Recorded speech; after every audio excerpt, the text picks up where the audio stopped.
just have a quick look. Hey, it looks like we're live. Are we live? I think we're live. Yeah, we're live. I see picture. I see France. I see. Yeah, school. Yard rhymes can go away for now. What am I doing? Ah, yes. Let me share this stream. Stream is good. Sharing is good. Boop. Boop. Share. Share. Share. Share. And share. And let's just see if there's anyone on over here. No. But we'll just do it. We'll do it. Okay, I think we're ready to go. Let me just have water.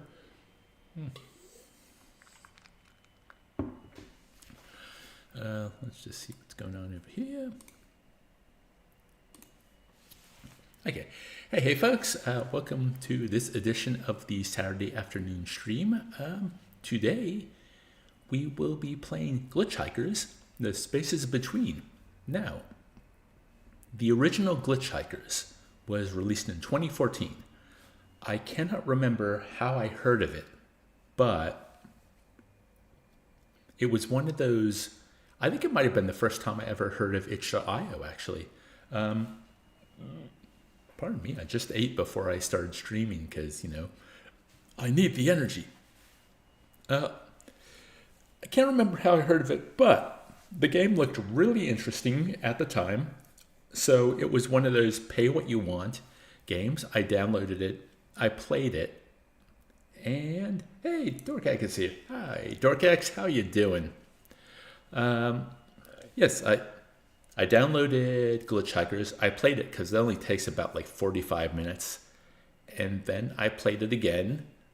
And then I went back to the pay what you want and I paid their suggested price. And I made my first critique on the channel about Glitchhikers.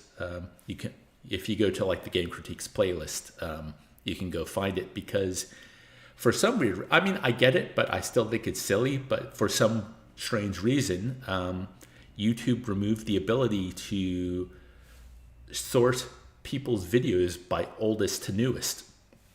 You can only sort by newest or most popular now. But yeah, you can find the playlist, go back and watch it. It's not a great critique. It was my first, of course. But yeah, I still think about that game. It had an effect on me. So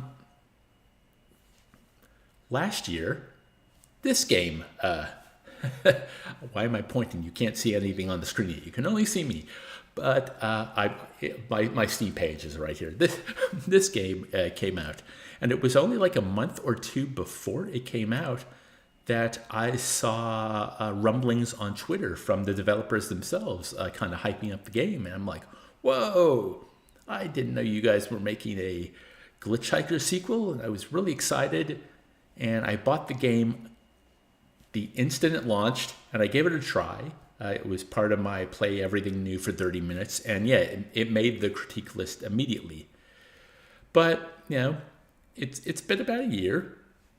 Well, over a year now. And I don't know. It was like, I definitely want to play the game. I was going to play it in my own time just for something enjoyable to play on the off time. But then after downloading it on Monday, I'm like, wait a minute. This is almost a perfect game to stream, especially after Oxenfree. I think this will be a nice change of pace. Hopefully, I mean, you know, I really enjoyed the first game, and I don't know if that game will be a great stream. It would be a great stream, but I'm willing to try this, and I hope I enjoyed as much as I enjoyed the first, and I'd like to share it with you all. So, with that preamble out of the way, let me just check my volume here. Sorry. Ah, yes. Good. Let's start Glitchhikers, the Spaces Between, and let's see what it's all like. I'll turn my controller on.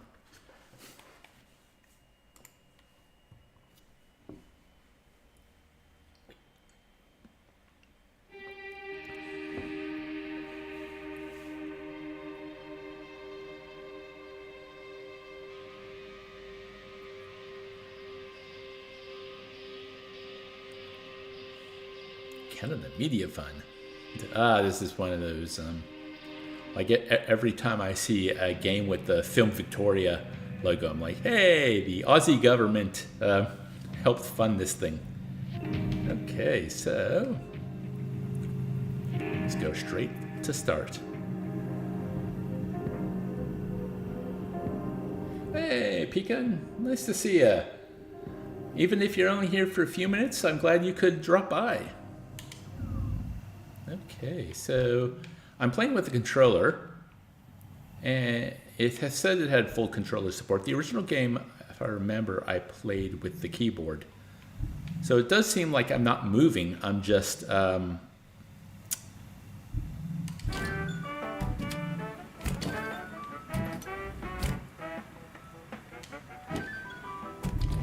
Yeah, okay.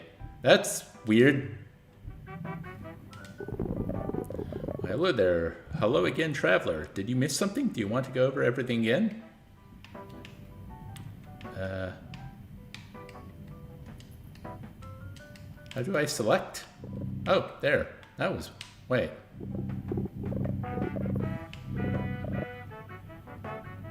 I'm not sure how I'm selecting. Oh, that's weird. Yes, please. Very well. How might I help you? Where am I? Okay. Okay, I think I get it now. This is the Stop, a little roadside attraction on the outskirts. You know, one of those spaces in between. We provide refreshment, relaxation, and restoration to weary wayfarers. In between what? I know maybe it's a controversial or innocuous statement, but I don't like having to hold the button to select something. I like just pressing the button to select something. What an interesting question. In between spaces, in between thoughts and ideas, in between feelings, but mostly in between journeys.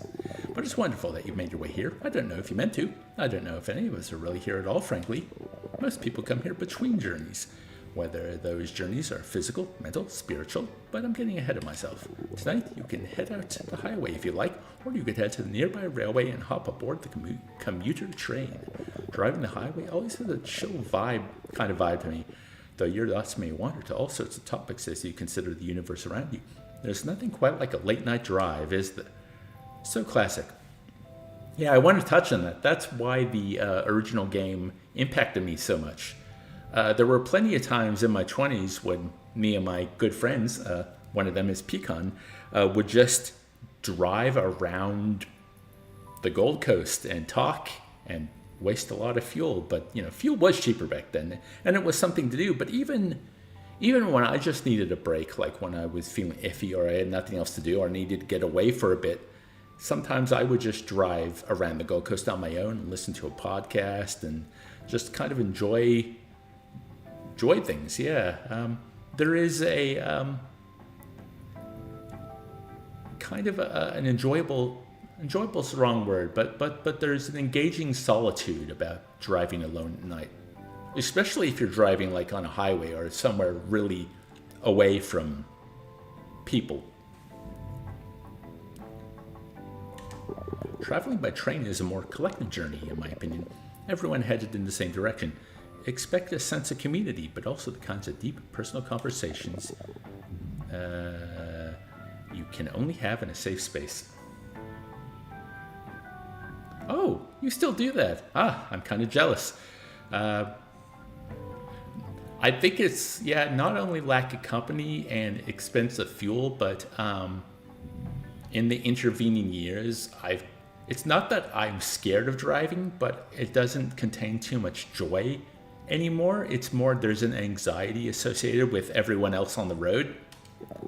Something I'm trying to work on, but I'm no longer as carefree with my car as I used to be. There's also a nearby park, but it's closed at the moment as they install some new sculptures, and the bus to the airport is running late again. Just check back in next time you're here if you want to learn about those. I'll give it a try. That's all we're asking. Open your mind and settle into the experience. Maybe you know what you're looking for out here. Maybe not. That's okay too. Sometimes it's nice to see where the journey takes you. But no matter your travels, expect to find others on the same journey. Share your thoughts, your feelings. There's never a right or wrong answer out here. And if you find your conversations too much or you need help, you can always ask to stop. Just press the back button whenever you are given dialogue options. Otherwise, you can quit the journey or game at any time via the pause menu. Okay, this is tripping me up. Like when I go, click to go to the next text box, I expect it to be looking at the top of the screen, a new box, but instead it moves down. I'm sure I'll get used to that, but that's kind of throwing me for a loop. Andrew said, I haven't done it for a while. Driving all the way from Ipswich to Woomba is amazing. Huh. Oh yeah, that'd be very nice. Yeah, that's kind of more highway or back roads. Always be here if you need to talk to someone. Check back in between journeys. If you need resources outside the experience, a link is available in the pause menu as well. Look at the night sky out there. The moon is watching over you tonight, and we're all watching over you. Okay, I'm going to ask who he is.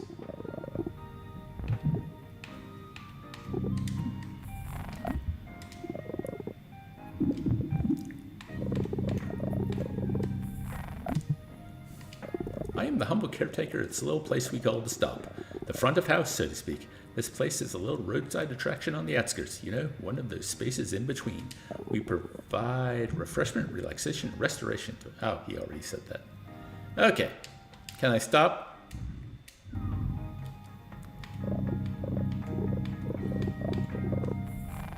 What can I do? As lofty as my ambitions for this place are, the Stop's merely a waypoint. Yep, I just want to stop talking to him now.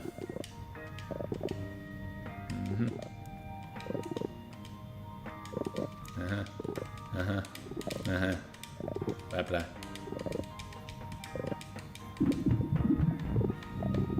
There we go. Yay!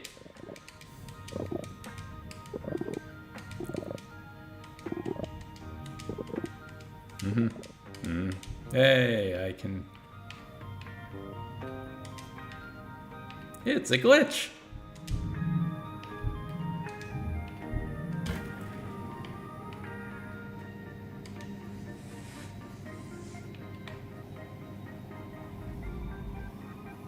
Huh. Well, the character blinks. I do remember that from the first game. So... Ooh.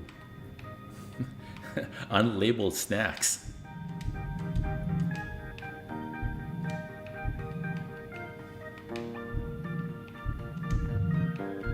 Okay, let's go out and start. Like, the train is new, but I kind of want to go on the road. Hey, Rue's here. Hi, Rue. How you doing?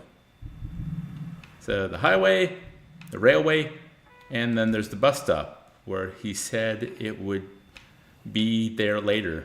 Maybe there's DLC for the bus. But let's go on the highway. Start journey. You will automatically pick up 4 hikers over the course of the drive. After all 4, the journey will come to an end on its own. You can end a conversation early at any time by pressing B. Well, why didn't that work with the shopkeeper?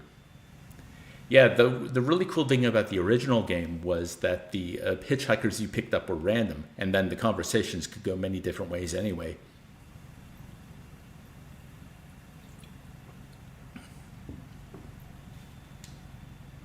Okay.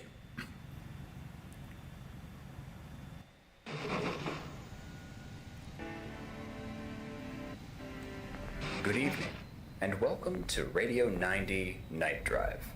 Thanks for tuning in. The story goes that early film viewers panicked at the sight of a train rushing towards them. On the web, we navigate spaces shaped by information and data.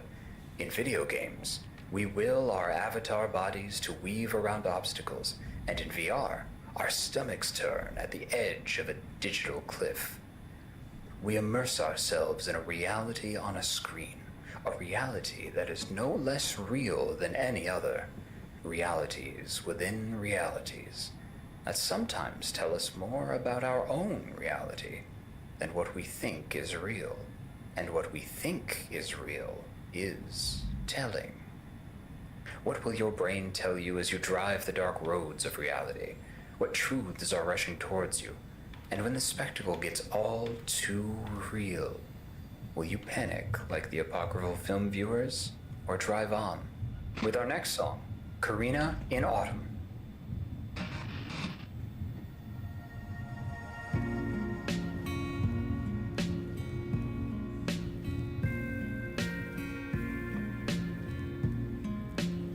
Now, because this game is made by Canadians, the truck is gone.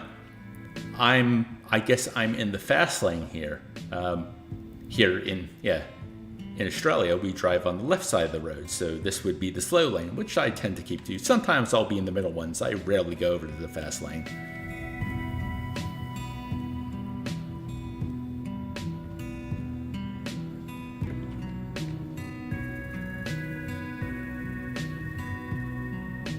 Oh, that's something kind of interesting is, so I got a new car this year. My old car was, let's see, 17 years old. So the new car, actually, like this car here, it has numbers for how fast I'm going instead of like the dial. And, over a long time of driving, I got very used to being able to hit that sweet spot of where I want to drive. Oh, I think this is our first hitchhiker. Thanks for the pickup. I was beginning to think it would be hours before I got a lift from something worthy. There's nothing a little drive can't fix. I'll just finish my story. So, I don't know, something with the numbers though instead of the dial. Maybe it's just it will take me a while to get used to controlling and becoming fluent in controlling my new car. But yeah, there's something about having the numbers there instead of just gauging where you are on the dial that makes it much harder for me to not only maintain my speed, but kind of keep it. But it also, yeah, I think it has to do with the feel as well. The accelerator and brakes feel very different than my old car. Just to the next rest stop would be great. A good drive can fix a lot. Mind if I smoke? I'd rather you didn't smoke. Oh, that's fair. I definitely don't want to be ungracious for the lift, and I don't want to make you uncomfortable. They say the journey's more important than, the other thing. Why are you driving? Because I like it. Well, that's fair, I suppose. Joy is a worthy pursuit. Is that it, though? When I was a kid, we had a cabin out on one of the islands. At night, you could see thousands of stars. It was so bright, you didn't need a flashlight. I gave them all names, Atticus and Caesar, Garuda, and you could see... Garuda and Saul. They fought each other in ways of my making. Alliances formed, were broken. Explosions burst across the sky. I was a god to them. Some imagination. Yeah, it might have been a coping strategy. My parents pretty much ignored me. Father was too drunk, mother too busy. And I still remember those days fondly. Think that says something about me? Who talks like this to a stranger at night? One day, a man came to the grassy spot where I played. He said he was from the stars, and he pleaded for my mercy. I told him it was all make-believe. He just shook his head. Did you stop? I don't remember. I guess I must have. I never saw him again. Too bad I was never really a kid. Thanks for the lift. And they're gone. Hey, and Shane's here. Hi, Shane. How you doing? Do you see the signs? Do you take solace from the moon above, the lonely light in the darkness, the trees in bloom? Are you chilled by the abandoned playset, the foam from another time, the specter of death following you? What towns do you pass unnoticed? What stars blink out without being seen? Meaning cannot be thrust upon us. Decisions are ours to make. Unless all of this has happened before. Synapses fire before you've consciously chosen. Did you choose to drive? Comrade 618 is up next. Wow. So Dork says, kind of abrupt how fast they got in the car. Yeah, it's called Glitchhikers. There's in the first game, there was quite a noticeable glitch in the corner of the screen whenever a hitchhiker entered or exited the vehicle, which happened very abruptly. I can't remember if there was one this time. I'll pay attention to it. But, that was another thing in the original game, how along the journey they kept asking you why you're driving. And it was like, do you keep the same answer? Does your answer change over the course of this journey? I found it interesting.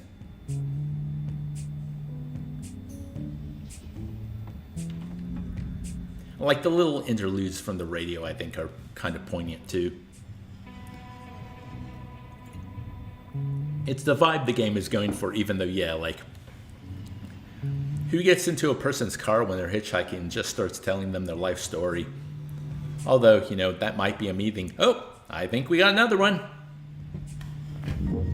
Whoa. My mind is embroiled in dark thoughts tonight. I don't want to assume, but would you be open to talking about it? I'm struggling too, but go ahead. Thanks, I'm sorry you're struggling, but maybe we can find some comfort and maybe even clarity together. But let's be careful of our energy. Just stop me if you feel overwhelmed. Chain's full of chicken. Nice. I found a beach whale the other day up north, just lying there. It was still alive. It looked up at me as I approached. You know why bales beach themselves? Why bales beach themselves? You know why whales beach themselves? Purposefully. Could be. It's also big, so overwhelming. Some things just don't seem to have a discernible reason, eh? Chaos of the universe. Maybe they're just looking for a change. Anyway, I wasn't asking you. That's what I asked the whale. Why do humans jump off bridges? It responded. All sorts of reasons, I said. But it looked at me like it knew. Knew I didn't really know. Or didn't I? The whale could talk? Of course it could. How else would we communicate? You ever think about just driving off the road, careening through the barrier, down a cliff, into the forest or water? We all have those intrusive thoughts. We rarely act on them. Somehow this world won't let us. Yeah, every now and then. You're driving, you're like, what if I just veered into the lanes? Again, you never do. It's like, actually, this is a game-related one. My favorite Grand Theft Auto game is by far Vice City.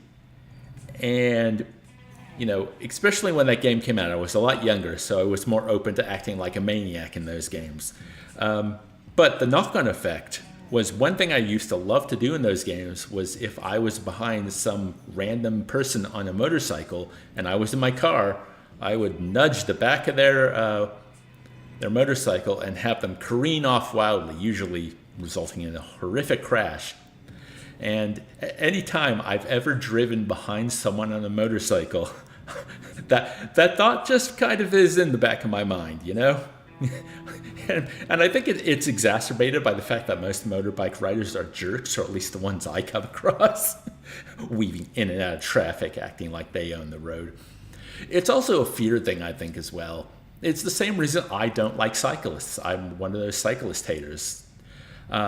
It's not because they don't have enough lanes for themselves or they aren't courteous. A lot of them are arrogant, but no, it's more that only one tiny thing has to go wrong. I just have to tap you with my large chunk of metal and you're gone, and I don't want that on my conscience.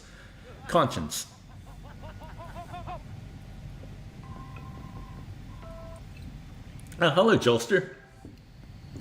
Yeah, this guy's a bit dark. Literally.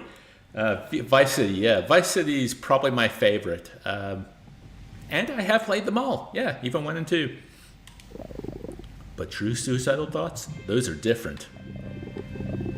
We feel pulled to the ledge by our very fear of it. So you have thought about it too. Maybe it's the fear. Maybe it's something else. You ever lost someone close to you? Yes, someone in my family. The one constant throughout your life, and it turns out it's not so constant, is it? I lost a brother a little while ago. He was always there for me. Now he's just not. That hurts. Thinking about it is like dressing a throbbing wound that will never fully heal, no matter what. Will always be there. Less than 10% of people have suicidal thoughts, but emotional distress is something we all experience more or less. We all need support at times. Wow, that's an interesting statistic if true, just because, I've struggled with those thoughts in the past. And, one of the, I don't know if you'd call it a solace, but one of the things that helps in life is to realize that most people are struggling as well, and the things you're going through in your own head, even though it feels like you're the only one in the world that's going through this, it probably is very common. I mean, what's it, if only 1% of the population is going through what you're going through, that's still millions of people. But if only less than 10% of people, I mean, that's still a huge number, but wow, that's a lot less than I would have thought. Meanwhile, only 10% of people who survive suicide attempts go on to die by suicide. Many have transformative experiences and would never consider it ever again. Some even realize they want to live right when it's too late to stop. I've heard that story before.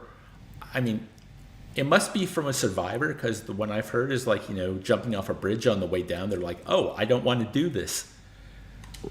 But you push a whale back into the water and swims itself right back onto the beach. Maybe they know something we don't. Does death ever make sense? And they're gone. Thanks. You sure cheered up my nighttime drive. Sprint Town. Spirits surround us. Oh, Spirit Town. They guide us, speak with us, drive with us. Their reality, their existence is immaterial. Their power, their influence, paves the roads we travel.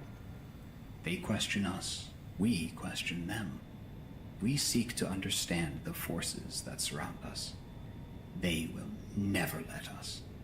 Question them anyway. It's the only way.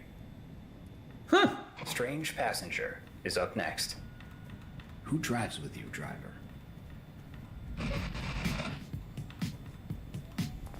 Well, no one at the moment. Rube points a statistic: 1 in 6 Australians aged 16 to 85 in 2020 to 2021 had serious thoughts about taking their own life. Yeesh. I mean, I have no proof for this, but I have to say, the pandemic probably exacerbated such a statistic.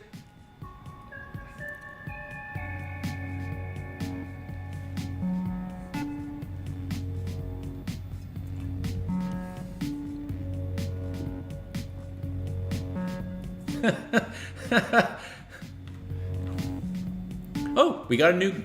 Oh, hello. You're an odd looking one. Just to the nearest hospital. The baby's just about ready to pop out. Thanks for the pickup. Not many of your species seem willing to take me. You're not human? Noticed that, did you? It kind of sticks out. Glitch, glitch, glitch. I'm from a little planet in the Triangulum Galaxy. Our star got too close to another system and almost collided with a blue giant. There was a war, and it made the planet totally unlivable, of course. So we left.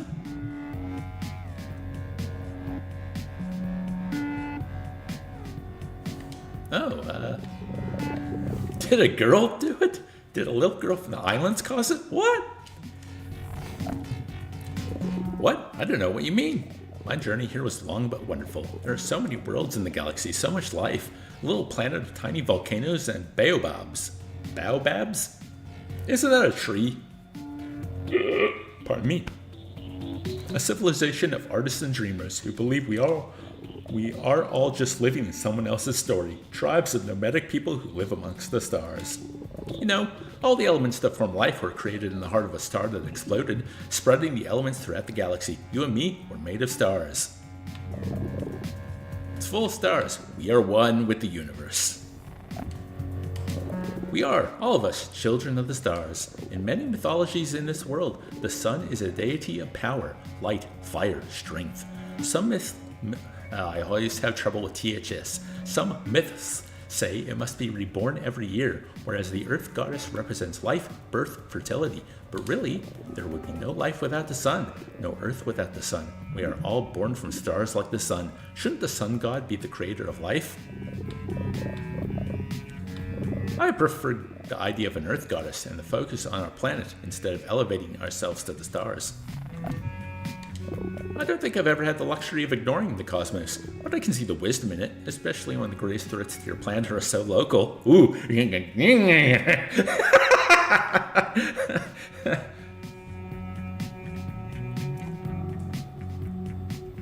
I thought that was the game. Deep Cthulhu burp. My sister lost a baby. For years, she couldn't talk about it. Then one day she said to me, "It's just as well. This universe doesn't care about life. I'll wait for the next one." Wow. I can't wait. I won't wait. Fortunately, the hospital's just up here. Sonder, you know what that is? It's the sudden realization that every other person, all the people around you driving those cars, are fully conscious people with their own stories and goals and loves and thoughts. Just think about that for a second. Yeah. I was actually talking to Dork about that yesterday. The idea that from a scientific point of view, the idea of consciousness is kind of silly because we can only truly measure it in ourselves. We have a sample size of one. You know, we think that every other person we come across, and if you believe in life consciousness in animals and plants and objects and everything else, they might have it too, but we can only guess, right? Because, you know, everyone else might be... I mean, that plays into the whole simulation thing, which I think is nonsense. But basically, you know, it's that I think, therefore I am. We could be a brain in a jar. None of this could be real. Like... Welcome back, driver. In the beginning of our solar system, some 4.5 billion years ago, Earth, such as it was, traveled alone.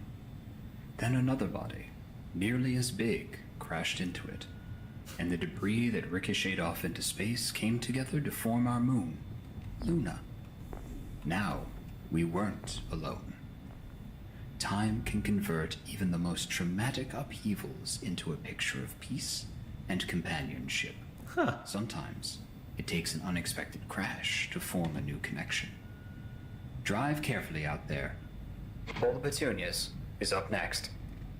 Okay, let's see. Winking Pond. Sure, let's go to Winking Pond.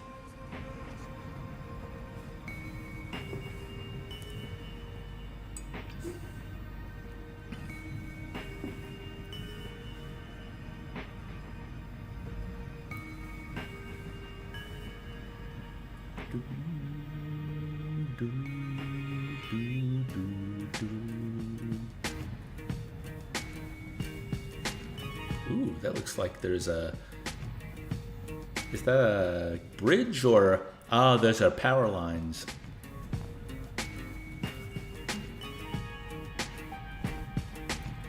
You know, the style is so simple, like the polygonal trees and the dark, like, purple colors, but I really dig it.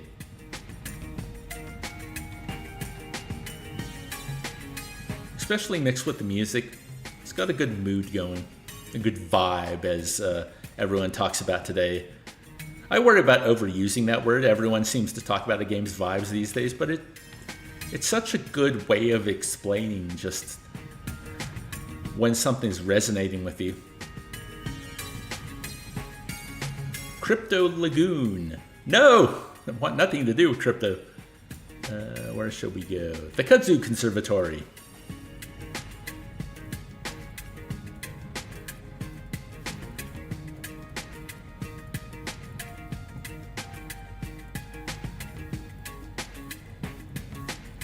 Bowl of Petunias by Devin Vibert.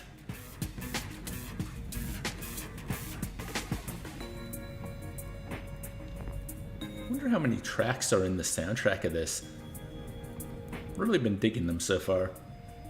Very, background driving music. It'd be good for video essays. Whoa! Whoa, what are you? Alas, poor Yorick. Oh, thanks for the ride. I was lost in thought for a moment. Know him well? Did you know him well? Can't very well get away from him, can I? Look at this thing. Who has a CRT screen anymore? I can't help but consider all the facets of technology in our lives, the good and the bad. Not when I'm so attached to it, of course. We all are, if not so literally. People have such polarized views on technology. Don't give up any of your privacy or let it into every aspect of your life. It's a natural part of how we move through life, or it's inscrutable and unnecessary. It's ruining the world, or it'll save the world. It's inevitable, or it's complicated. I'd say, yeah, it's inevitable and more interesting. The march of technology is inevitable. Yet entirely controlled by us. Doesn't that mean we decide its future? It's not so simple as all that, though, is it? It's so easy to misstep with technology, after all. It's as fallible as its creators, and its creators are often very fallible. Algorithms are designed by people, and people are often ignorant of their biases or seduced by profit. But it's also saved lives, created a connected world unlike ever before, perpetuated child labor and harmful extractive colonialism. Technology isn't the solution to every problem, and more data isn't always better, but also data is good and technology isn't always the enemy. Simply turning your back on it out of principle doesn't help anyone either. It's like this game is too deep, man. Maybe for a Saturday afternoon, I will agree there, but I am digging it. Are climate change, war, poverty just one innovation away from being solved? Is technology going to save the world? Of course not. Not alone, at least. Not without good people to guide it, and good people to do the work technology can't. Actually, Rue and I were talking about this yesterday. That I call it toxic optimism, the idea that we don't need to worry about the problems we're facing as a species because someone will create something that will solve our problems. Are you one of those good people? I don't know. That's honest, at least. Maybe it's worth considering how you could become one of those good people. In a headline-driven world, we lose all nuance. We're inundated with myths. They say anonymity allows people to harass and abuse, but people will do that anyway, and the anonymity helps protect people too.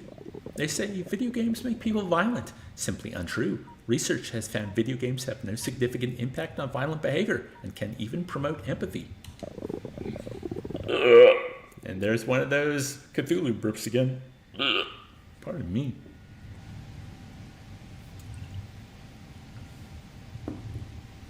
And there's this idea that the solution to technology is more technology. For every real innovation that can help mitigate climate change, there are a host of cash grab scams. Those robot boats that are going to clean all the world's rivers, they don't mention anything about microbeads. We're looking for answers. People don't think critically. Life is too complex. Engagement demands outrage. Ooh, I don't really like any of these answers. So I'll go for looking for answers. We're all just looking for answers. Is that why you drive? No matter what else, you have to take it all seriously. Social media is the new town square. Extra, extra, read all about it. Cryptocurrency is killing the planet. Facial recognition can and will profile us as much as any cop. You have to find a way to push back against all that. Take it seriously, because alongside all that is global collective action, massive fundraising, manifestos and net neutrality and Creative Commons.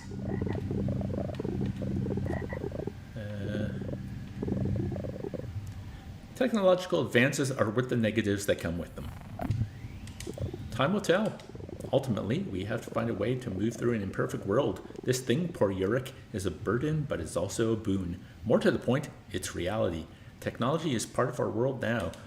We have to find a way to move through this world. How do you move through this world? Why do you drive? I'm looking for something. Understanding, maybe. Driving helps me find it. We're all trying to understand our new paradigms. How do we all move through this world? Are you one of the good people? Thanks for the ride. Rue in the comments there. Lazy as heck magical thinking. She's, of course, referring to toxic optimism, I think. Not what was just talked about by the hitchhiker. Dangerously close to I do my own research. Hey, I Googled this thing. It told me what I wanted to hear based on my search history. It has to be the truth.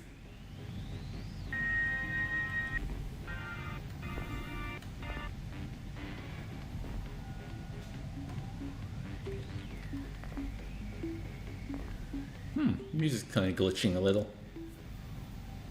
So the game said there'd be 4 hitchhikers, so we must be coming to the end of the journey.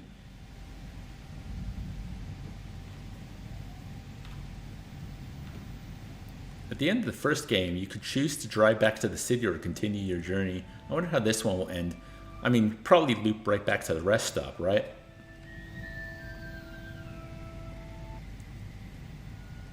The void vacuum.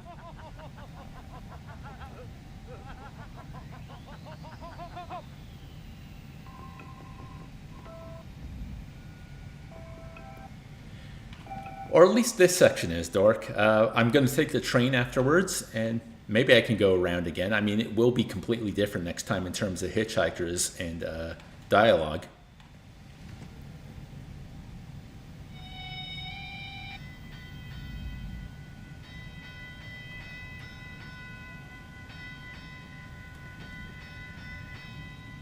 So there was laughter, there's been a train.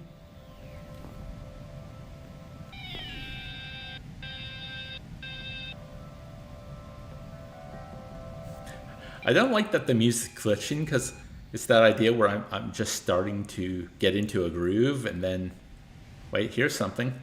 And then, yeah, it kind of glitches out on me. I think it's supposed to be part of the time, like you blink and suddenly, you know, like times move forward. The road stretches before us all, whether we drive it or not. Where does it lead you? Do you have a destination in mind, or is the future a mystery? Oh, the future is a mystery. Disappear in darkness, or is there a light that guides you? Is life taking you on a journey, or do you set your own path? We all have a path to follow or forge. It 2 lanes. Stoplights and mergers and exits. Sometimes it stretches for miles alone. But we're not alone, are we, driver? No matter what we might tell ourselves. Now count back with me, driver. 5, 4, 3, 2, 1. Welcome back. This has been Radio 90 Night Drive. Travel safely. Good night. Yeah, this is the ending of the first game.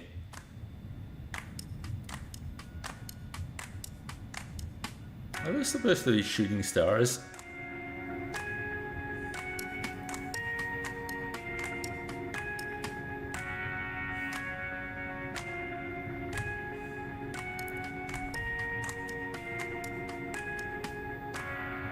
So yeah, it does seem like this, at least the driving section of the spaces between is just an updated version of the original game, which, that's pretty cool. Oh no, music with lyrics. Am I gonna get a copyright problem? No! This is just a Dream Theater album. Yeah, there's a prog vibe to it. I would say it's more of a Rush album. Left lane, exit only. Well, I want to go back to the stop.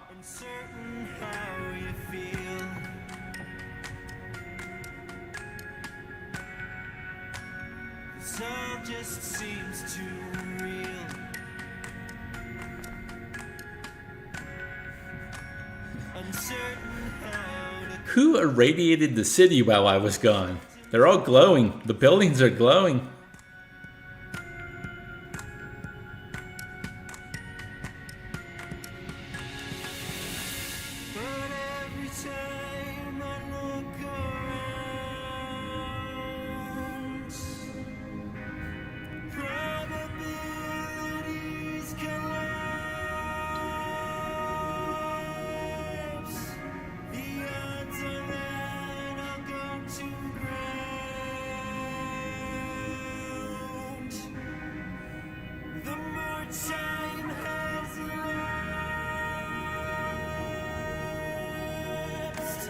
Yeah, that's still pretty damn good.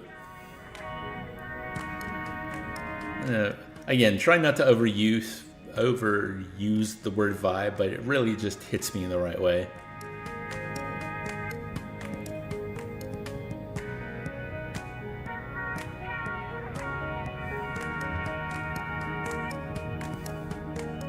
Now, I wonder if, like, all the hitchhikers you meet become like sodas in the convenience store, because the guy behind the counter there talked about how, the drinks we might get new drinks every time you come back.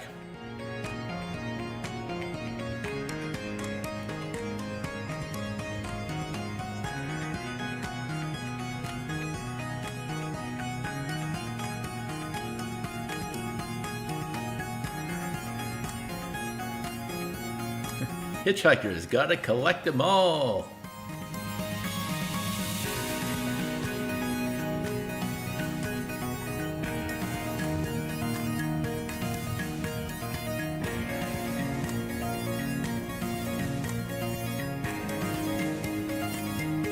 Yeah, music's really good in this. I thought the writing was pretty good too.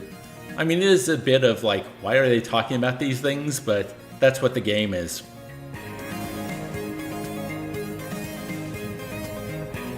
The Dictionary of Obscure Sorrows. That's a name.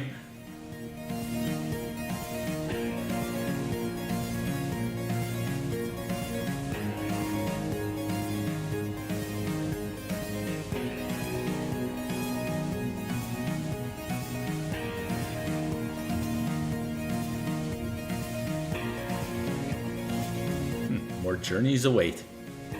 Press any key to continue. The key was inside you all along.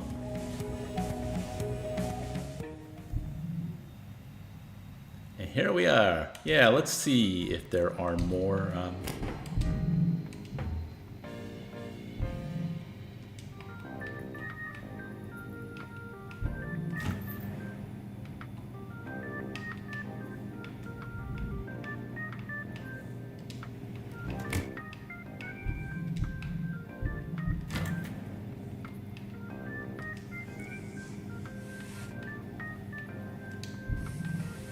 Yeah, look at there.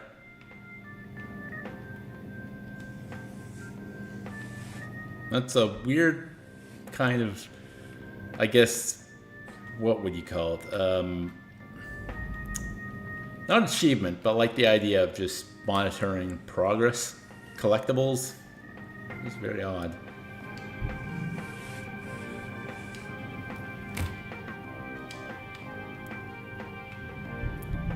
I wonder if he has anything new to say. Oh, look, there's something new there now. Hello again. I am aware that some of the conversations you may have in your journeys can be tough or bring up things that you may struggle with personally. I don't ever want to pry or judge. Please let me know if I'm overstepping my bounds and I won't bring this up again. But do you need help outside of this game and this space? I'm okay. Actually, that was something when the game was talking about people taking their own lives and then the whole technology thing. I'm like, these are pretty heavy subjects that, if someone just stumbles on this stream, that might be a bit much for them. But I was also kind of unprepared. I remember it got deep, but I forgot about it, like, just kind of diving into, very serious subject matter. Okay, please talk to me or someone else if that changes. Okay.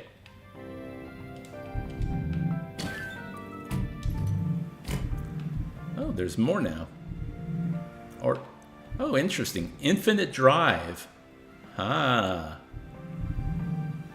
So I've got terminal. Huh. So there's the railway, the path. What's the path? Oh, we can walk as well. Okay. I kind of want to do that.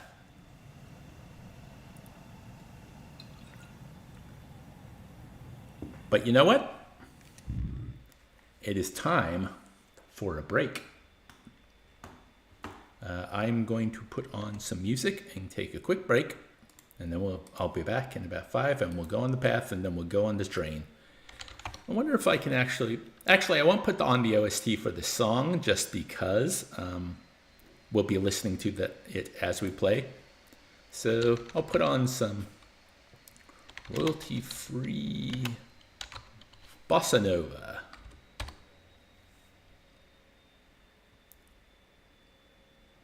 Yeah.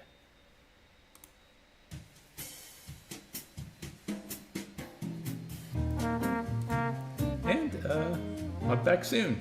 Enjoy your break, everyone.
Okay.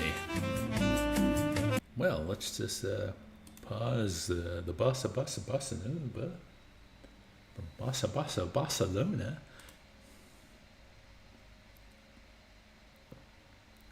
And go back to Glitchhikers. Hope you all enjoyed the break. Shane says, God, this is the Manos, the Hands of Fate score. Manos, the Hands of Fate. Okay, let us start our journey on the path. We must walk the path.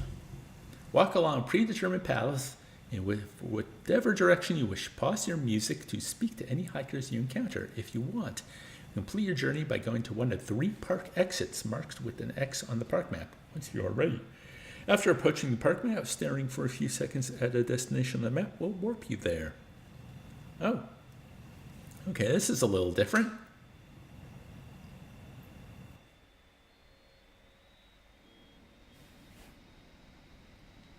Hello. Welcome to Some Awe, a meditation on wonder. What happens when you point a telescope at the spaces between the stars? If it's an optical telescope searching for visible light, then you will see nothing, darkness. But if you use a radio telescope and aim it past the moon and the stars and the galaxies, right into that darkness, then you find the beginnings of the universe itself. Light from the cosmic aftermath of the Big Bang. That light's not visible. Not anymore. 13.7 billion years have stretched out those waves from white light to microwaves. Faint, faded, but still there, still finding us after traveling since the beginning of time. A memento from the universe's childhood, given to all children who gaze beyond the stars.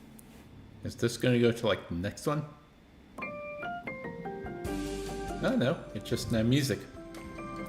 Let's talk to...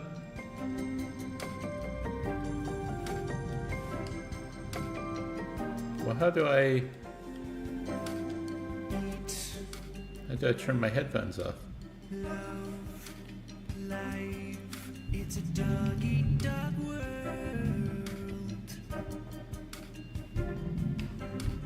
Take what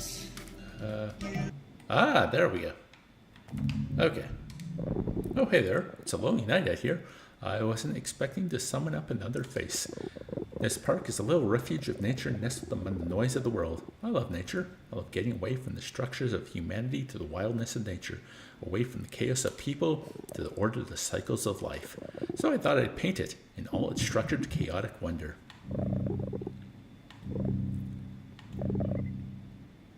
It's a lovely park, full of little secrets, little wonders. Stay as long as you want. Art is a reflection of the world you live in, natural or cultural or constructed. I like coming out to see the world, to see how I might see it through the lens of art. All art, good or bad, tells a story, tells many stories. What story it tells depends on what you bring to it, your own experiences, your own opinions, your own lens. What brings you out here tonight? Take it away.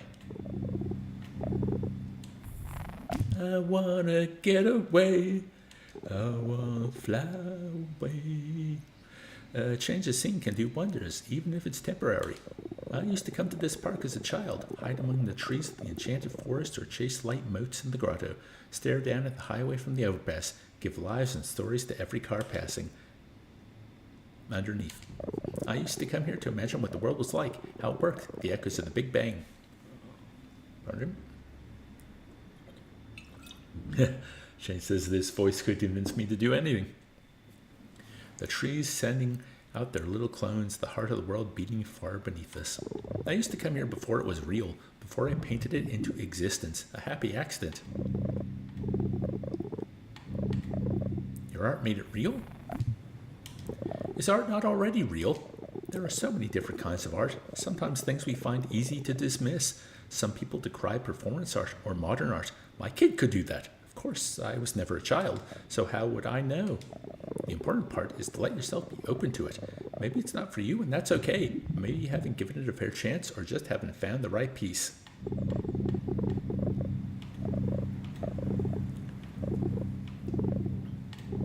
I like abstract art. By taking away familiar forms, you're left with what it makes you think, what it makes you feel, your own interpretation, your own experiences as a lens. And art can affect you in unexpected ways. Art making can affect the artist in unexpected ways too. Maria Abramovic set up a gallery to sit across from visitors. Ah, yeah, that famous thing. And engage in silent conversation, exploring emotion, endurance, and wordless communication. Till one of the visitors was Ule, an artist and her ex-lover. She hadn't seen in over 20 years. Ooh. Damn magician.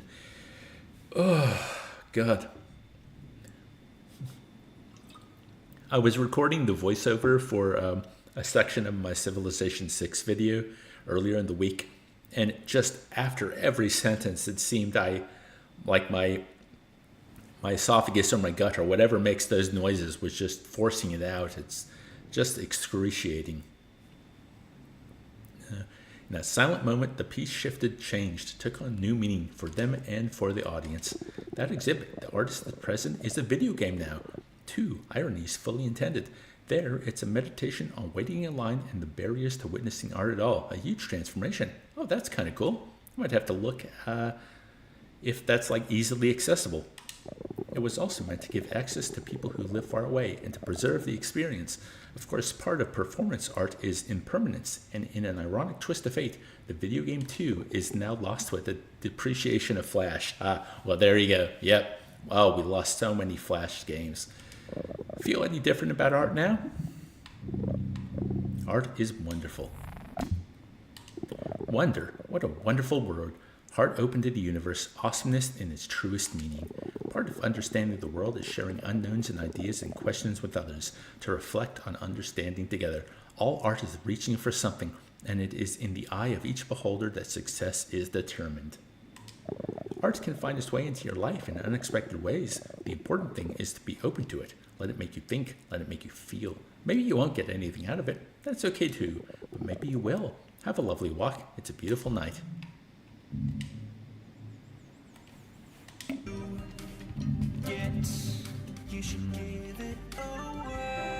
So weird. So I can't go that way for some reason.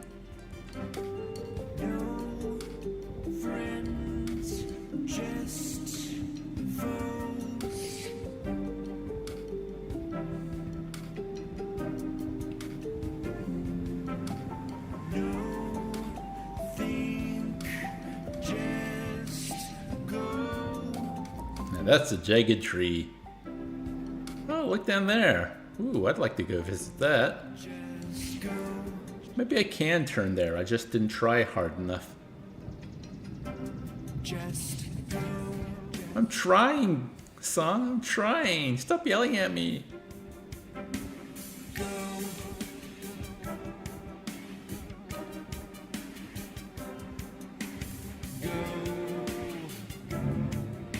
There we go. Ooh, that's a nice kind of vista.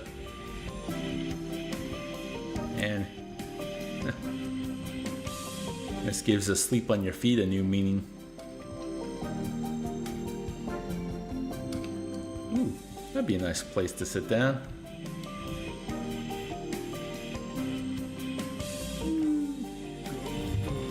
I've had enough sitting. It is time to move on.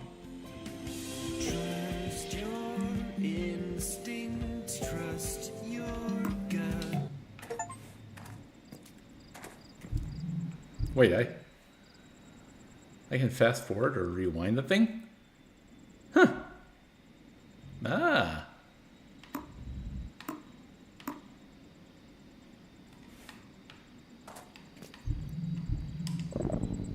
Isn't nature beautiful? Sublime. What is that? Pixel Day did a video on the Sublime, and I think a couple other game critics have done that too. The idea that the Sublime is like when beauty and terror meet. Inspiring, I think. Makes you want to go for a walk. I've been watching one of those Earth documentaries. The cinematography is incredible, you know. You're surrounded by nature right now. They're a great way to learn about our world. One of the first Blu-rays I ever bought was Planet Earth. I think it was Planet Earth and Speed Racer. There's so much we never get to experience firsthand. Our world is truly astounding sometimes. There's a type of anglerfish called a red handfish. I guess it technically can swim, but it doesn't. No swim bladder either. It just sits on the ocean floor and walks around on these hand-like fins. You don't think about it much, but fish fly. I mean, most fish. They fly through the water like birds in the air. And these little guys are stuck on the ground. So are we. You don't think... Oh, God. It's all the poignance of the conversation. It's disrupting the negativity in me. It's trying to come out. The bile is rising. You don't think of the air as a fluid you can swim through, do you? But it is. We're so chained to this 2D perspective, the realities are our bodies and culture. They're hugely endangered too, the handfish. Only like 100 adults in the world. No wonder even the babies sink to the ground. So some conservationists are trying to raise some in captivity to introduce new populations and new genetic material. They're creating a little piece of hope. Although, okay, I don't know if I really believe this, because it is rather fatalist in a way, but no, fatalist is the wrong word. I was just thinking about how, and I think it was a George Carlin bit as well, the idea that so many species just disappear here today, gone tomorrow, and it has nothing to do with us, so let them go gracefully, stop trying to save all the endangered species. But then I think, well, a lot of the ones, especially the ones we care about, which is its own problem, we only seem to care about the cute and cuddly ones, or the ones that have some use to us. But I think just the way we live is responsible for a lot of it, especially now that climate change is a big thing. So I'm more of the mind, the ego. Let the people do what they can. Even the small things can help shift the perspective. Maybe we all need that. Imagine being behind glass like that all your life, just staring out at a world you can't interact with. Then suddenly you're lifted out and put into that wide open world. Would you rejoice in your freedom or be stunned by the change? Well, there's this Plato and the cave allegory. Do you think that much isolation would change how young mind develops?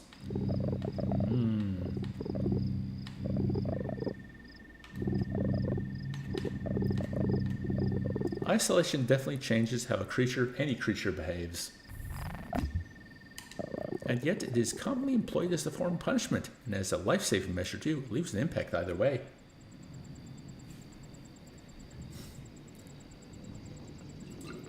Dork says, I think we're in a position to shape the world in a way, so keeping some species alive is a good thing. But yeah, it's certainly nuanced, not black and white.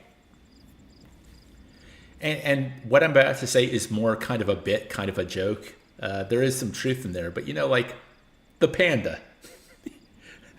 The lengths people have to go to get them to mate, plus the fact that they're the only bear that can't hibernate because bamboo doesn't offer enough sustenance to allow them to put on enough fat to survive the winter.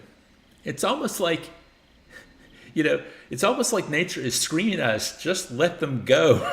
But, they are big and cuddly, and I can't fault people for wanting to keep the species going. Shane says nuke the whales. I don't know, gotta nuke something. Okay, so we're talking about isolation now. So much of our life is from behind glass, looking at windows, looking at screens. Oh, hey, commercial's over. Bring on the snow leopards.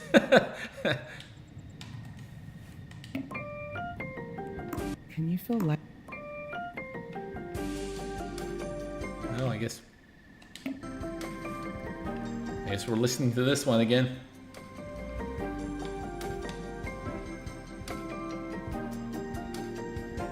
Okay. Oh, I probably could have gotten here just by following that pathway. Ah.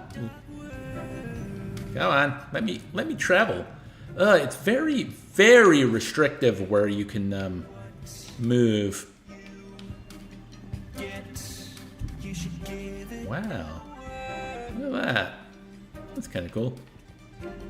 Do I want to go down there? I think I want to go this way. Okay, let's have a look. So I'm over there. Fast travel, but I kind of still want to keep walking. I think I won't worry about the fast travel until like I want to leave.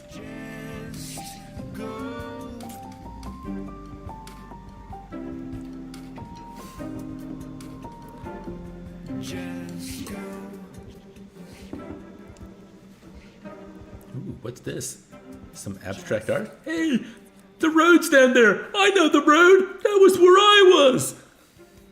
Whoa. It's like all connected, man. Ooh. Yeah, let's go this way first, but I definitely want to go there. Do, do, do, do, do, do.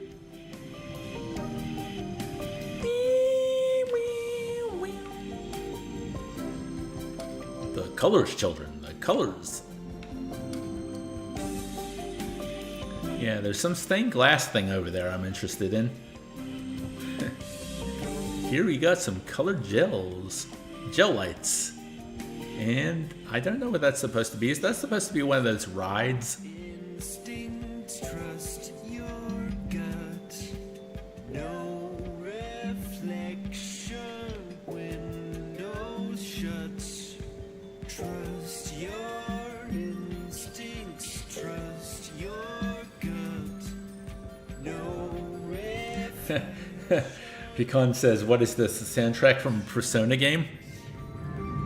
Like earlier we were talking about like Dream Theater or Rush. I don't know. I was also thinking a bit Devin Townsend. Now that we got lyrics, yeah, we're definitely in the prog space.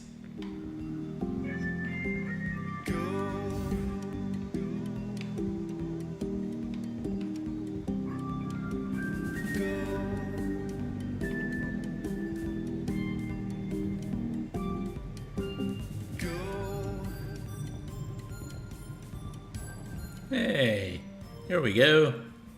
So it's not stained glass, I guess it's... What is it? What is it?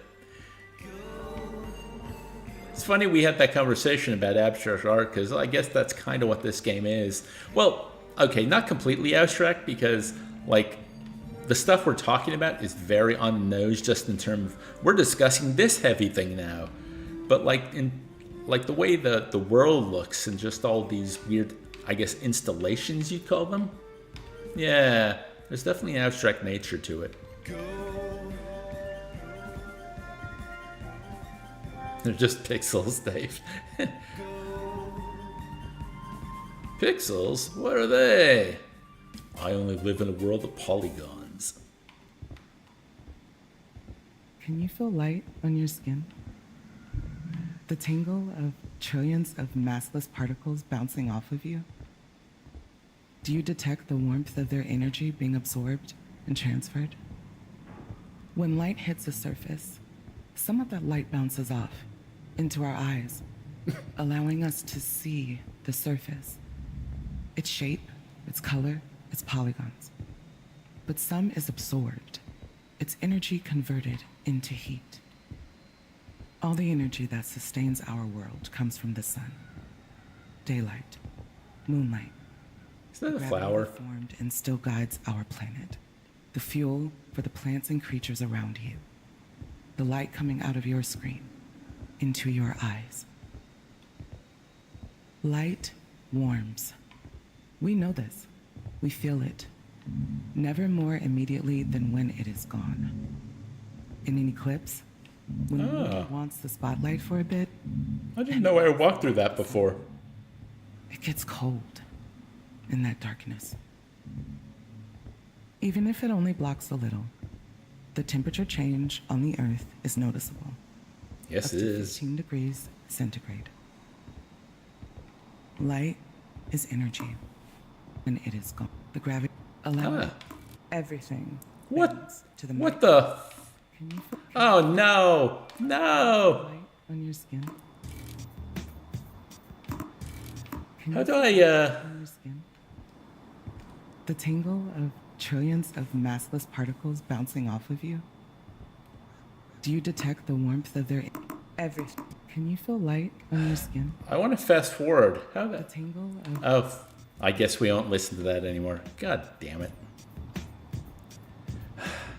I got an achievement for fast forwarding. Maybe it was just going through them. I don't know. I wanted to listen to the rest of that. There's probably only like a sentence or two left. I want to go over to the lighthouse. Let's go over to the lighthouse.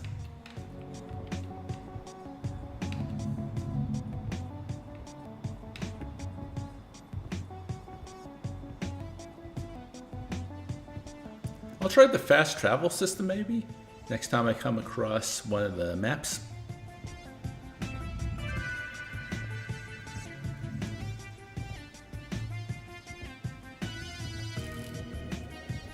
There's a map.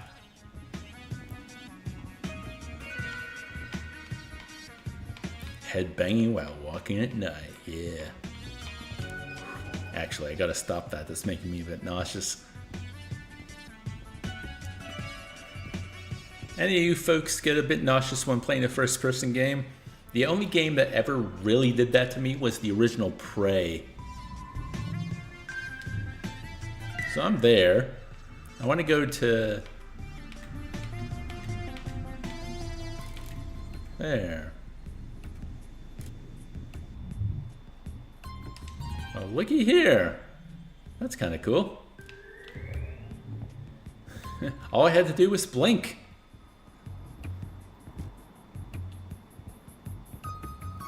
That is a wild bridge.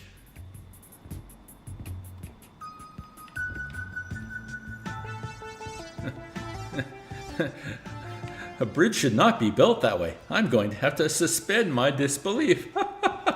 You see, it's a suspension bridge. Whoa, what's going flutter, flutter, flutter when I'm moving there?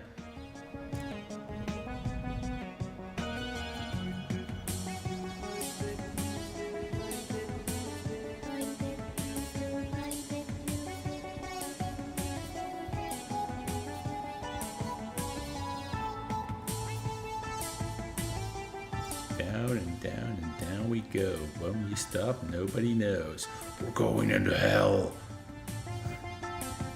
Kind of feels like that, doesn't it? Or we're now in a Killer 7 level. Whoa! Is that an exit? Whoa! Whoa! What? Oh, that's cool. to the might of entropy. Everything. Our sun is certainly no exception. Even black holes fade, slowly leaching out their mass as Hawking radiation.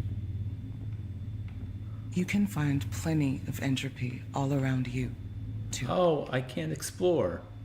It's in the fading echo of a bird call Boo! as it reverberates through the landscape. Organized sound waves becoming weaker. Well, that makes this less cool. And I wanted to explore the by city. the space they move through. Or the flow of water during the spring melt. From ordered snowpack to mountain stream, to rushing river, and finally to the chaotic ocean, where it joins and mixes with all the water that ever has been and ever will be on this blue planet. Entropy is the penultimate journey for all things, from organized structures to diffused uniformity. It dims and disintegrates all over time. Mountains crumble. Stars go supernova. Materials get scattered and become the seeds of new order, born on the winds of chaos. But with each cycle, some things are lost. It starts with the seed of the Big Bang. Perfect order, highest energy. Matter spreads throughout the universe as entropy takes hold on its way to Ooh. uniform emptiness. This is another portal. A final, hollow triumph for order. But between those moments is chaos, complexity, life. And you, too. Still alive and still observing the exchanges of energy across the universe.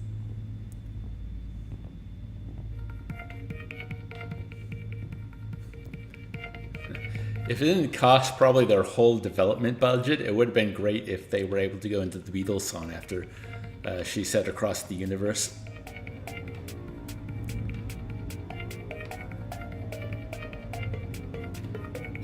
Nothing's going to change my world.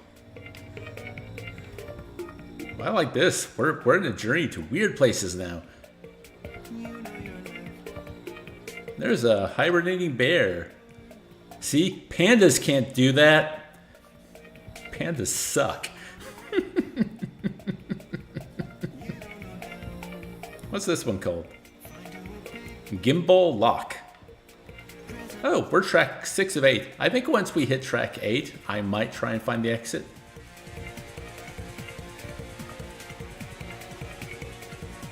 Hey, Pekin's leaving. Thanks for keeping me company.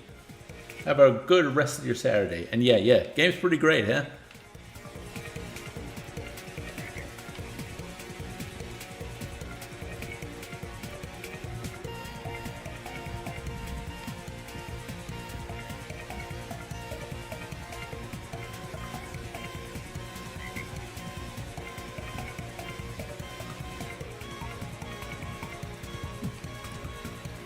I'm trying to work out a natural way to make a joke about how you can't see the forest through the trees, but it's just not happening. So I'm going to acknowledge that I was working on the joke, and that will be the joke. Except it's not funny! Oh, this will need me. Whoa, what is this? Oh. Is this the road? Let's walk into traffic! What the... It's a cloud on a ladder.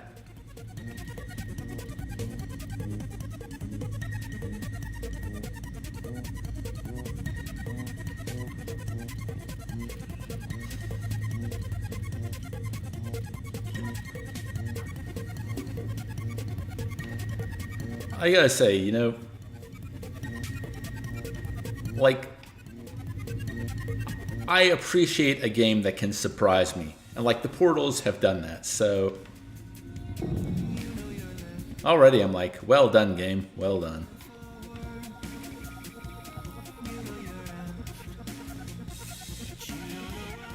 I wonder what else I haven't looked into. There's probably other people to talk to, and there probably is more portals, or are more portals.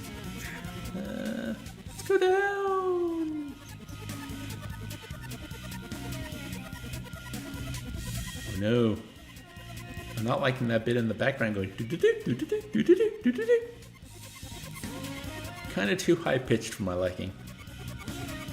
Too harsh on the ear. Wait, is this where I was before?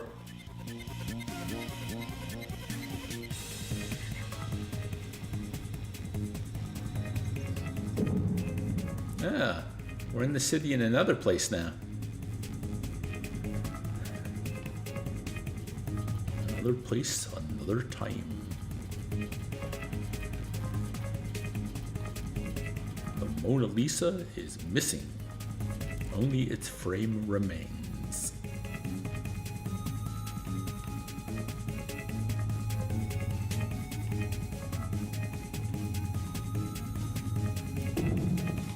Okay, well, we're back somewhere. Ooh. You know, when I was driving, the moon was not quite gibbous. I just like that word, gibbous. I think it's a great word. But yeah, we've got some darkness on the side of the moon.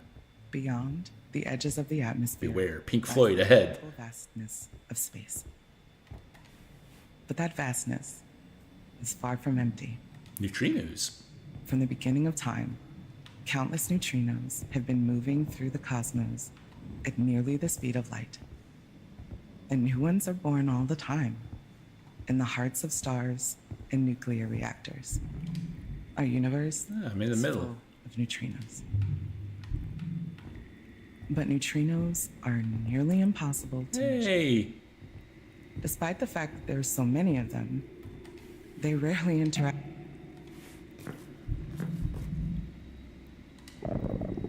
In all my travels, sojourns through portals to weird and wondrous worlds, I always find one constant. I can look out from whatever tiny world I'm on and see, or at least imagine, the infinite void beyond. Some people are scared of the physical realities of the void, or the existential ideas of it. Some find it sublime. Void and meaning, structure and entropy, indigestion and relief. I feel like I am at once tossed around and buoyed by massive conceptual waves, a tiny speck afloat in the majestic sea of near infinite nothing.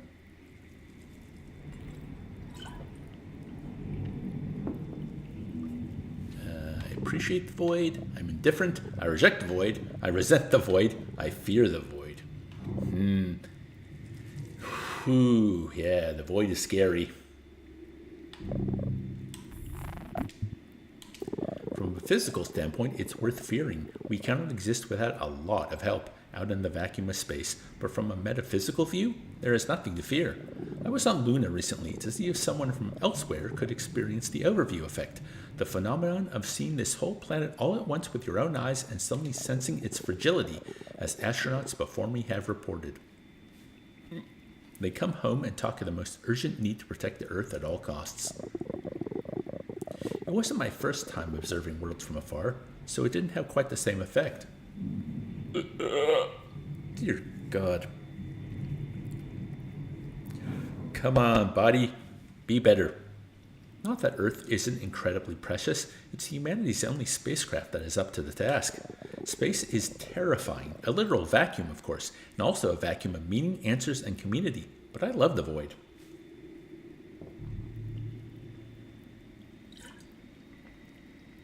Except Bezos. What do you mean, dork? What do you mean? The void is the ultimate test, the ultimate purpose. There is so much to explore, to see, but also so many ways to consider our small place within it. I find it meditative. I guess it's also that idea that with the like the space between atoms, there is more empty space in the universe than there is matter. And maybe that's what they're referring to in terms of the void, or maybe they're just talking about the vacuum of space, or the nothing of a black hole, or maybe even dark matter. Apparently the universe is full of that terrifying substance. It puts us in perspective. Oh, yeah. Did he actually go to... sorry, Dork said that Bezos went to space. He didn't become a better person. Yeah, there's that famous thing where he took Shatner up, and Shatner was, like, really touched by it, and Bezos just acted like a frat boy partying. Did they actually go, like, all the way up, or was it just, like, a high atmosphere thing? Either way, you know, some people, I guess, can't be helped.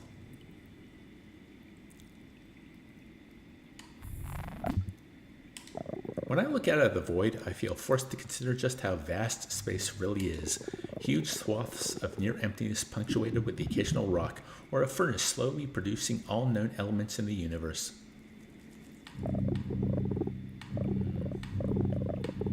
I worry we will ruin it. I kind of want to go that one. I also want to go the one about the wonder. How about the worry? That's on brand for Dave.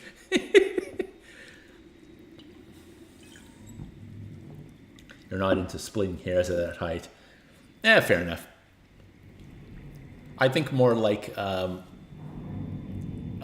the picture of the Earth from, like, either... Was it from the International Space Station, or was it from the surface of the moon? But just, you know, seeing the Earth like that, our home from afar, that really has got to change you. One would hope. God, it'd be something I'd love. I could never pass the physical to be an astronaut, though.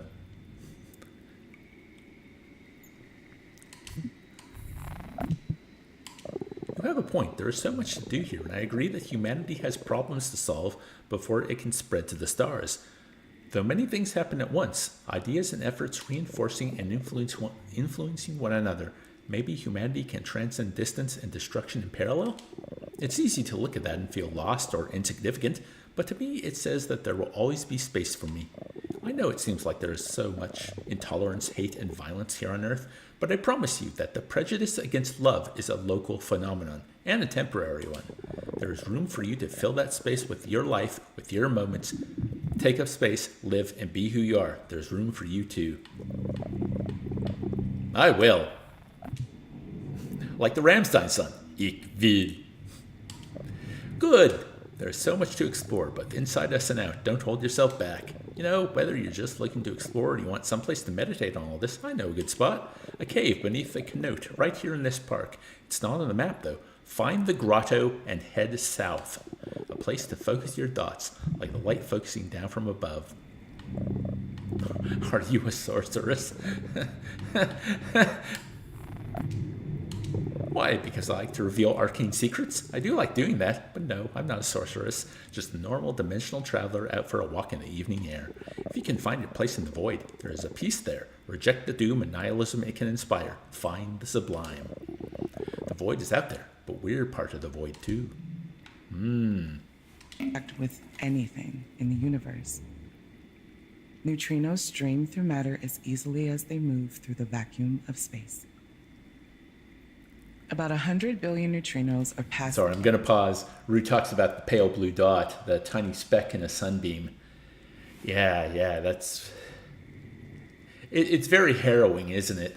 Just like, you know, when we get those shots of from the high definition telescopes about nebulas and galaxies just out there, that it is, I don't want to say it's a frightening proposition, but I think there is a terror associated just, I guess, thinking about how small we really are and how important and dire everything in our lives seems. Through every square. Well, let's find this cave, shall we? Right now. But you won't feel a thing. And not a single neutrino will make contact with any of your 7 billion atoms. These What numbers is don't really make sense to that? us, though. 100 billion neutrinos, atoms numbering 7 followed by 27 zeros. They can't properly communicate the sheer scale. We're almost done with There are her. plenty of mental exercises to capture the scale of a billion. But my favorite is the simple truth that it would take 100 years to merely count to a billion. And that's assuming that you can reliably say numbers like 423,786,305 within a few seconds. But those numbers are inside you. They make you. You contain unknowable complexities.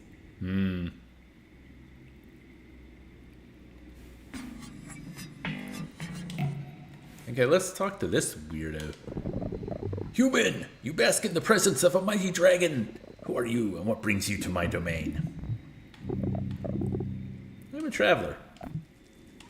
Come looking for wisdom? If so, you have come to the right place. If you mean only to pass through, stay for a moment. You have come at an auspicious time. I have just decided I will make this place my den. Yes, a digital cave for a digital dragon. This whole park is a wonder, really. Very suitable for a mighty dragon. It was constructed, of course. Designed with intentionality. Intentionality, that's a nice word. And evoking many things.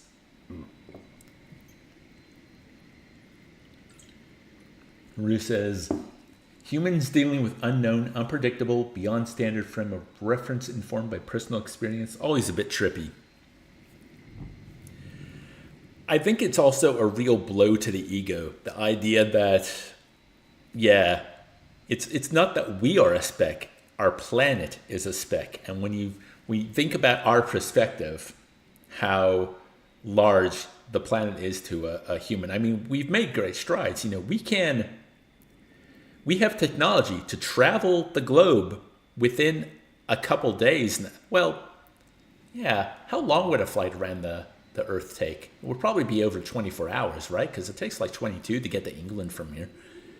But what I mean is, yeah, and of course with our digital tools, the internet, we can communicate over vast distances, but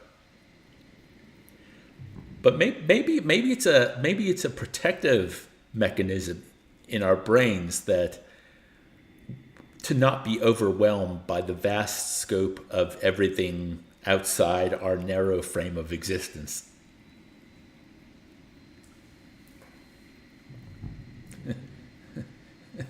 Rue didn't just say ego, she said ego.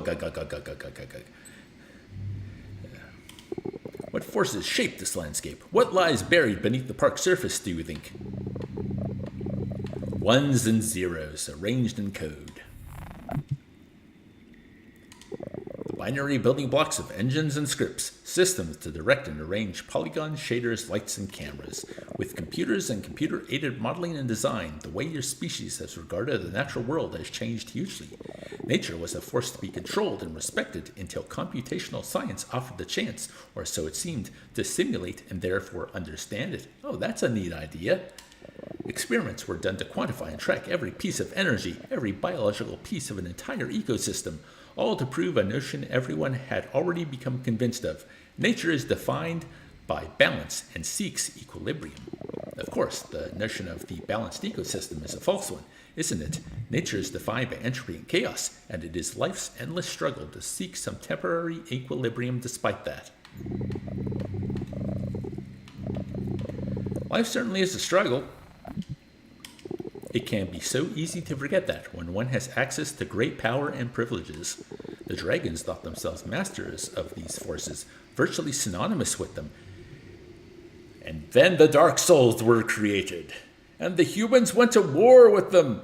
But we were woefully mistaken. These forces cannot be controlled, only observed and reacted to with deference and humility.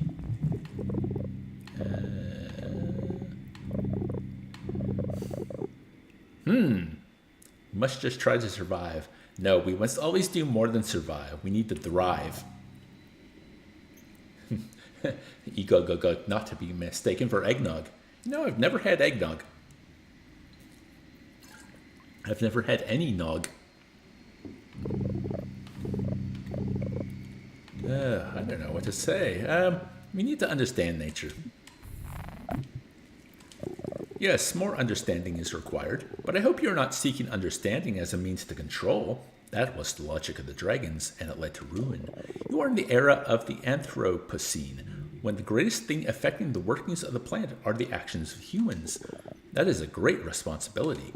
I've seen it before, you know. The dragons were once lost to time and space, but thanks to my cunning, I was able to escape their extinction. It comes for this world too, thanks to the actions of humans who did not consider or did not care for the future. The question is, will you survive as I did? I will try. I saw our doom coming far, far later than where you are now, and even I managed to survive. You have time. You have hope. You must act. There is time yet to prevent the worst. The next 10 years of your existence, they can decide everything. It is not too late to act. Do not withdraw into your own bubbles, cozying up to your hoard of trinkets and hoping they will insulate you from disaster.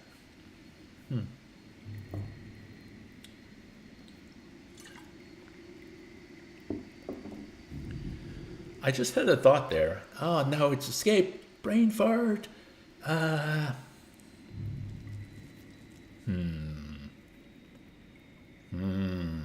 If only I could go back like one thing he said. It was on the previous screen. It's gone. If it comes back, I'll talk about it. They will not. This flawed thinking marked the end for the dragons, and I assure you that our trinkets were much more impressive. Use your digital oasis for respite, but return always to the fight, to the present. Be part of the chain of knowledge. Observe, seek to understand, and do not hoard your hatred or prejudices. Even in the face of cataclysm, there is survival, there is hope, there is empathy, there is love. These are treasures worth coveting. Indeed.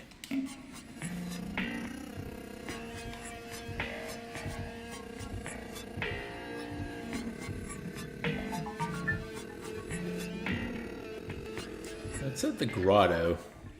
The grotto. Boing, boing, Boing.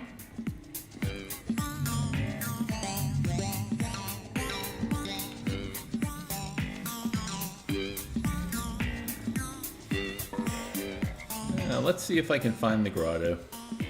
What looks like a grotto?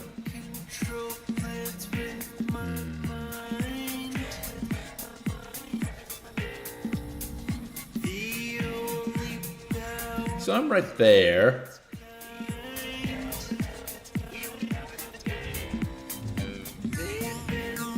I think I'm in the grotto. Or at least this is like the right area.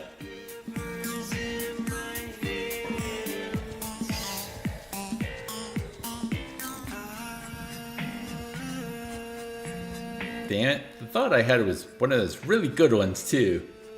Well, you know, every thought you lose, or every idea you lose, you're like, that was a good one.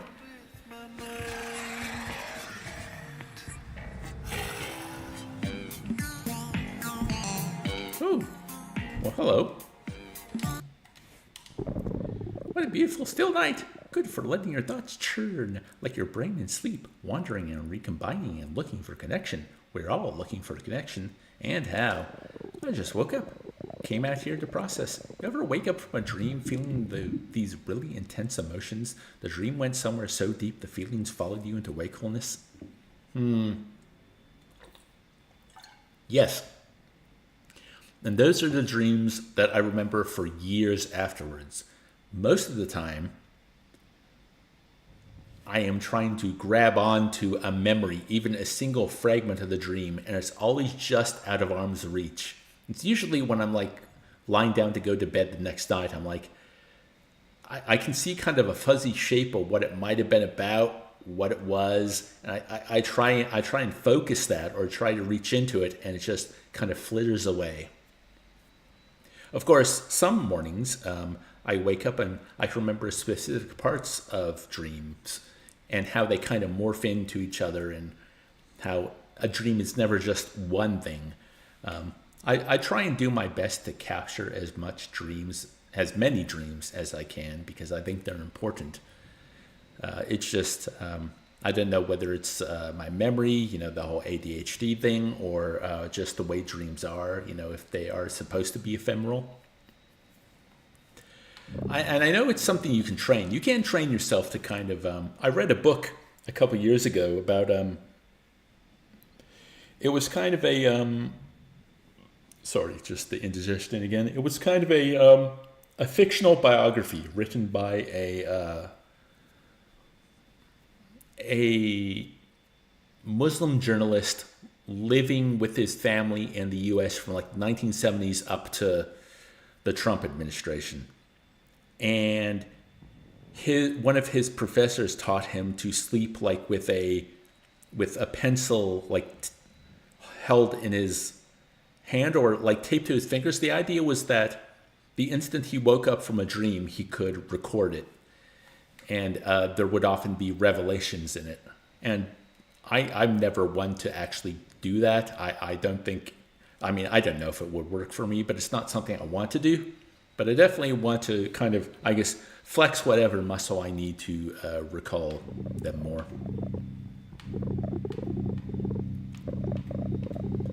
I don't remember my dreams.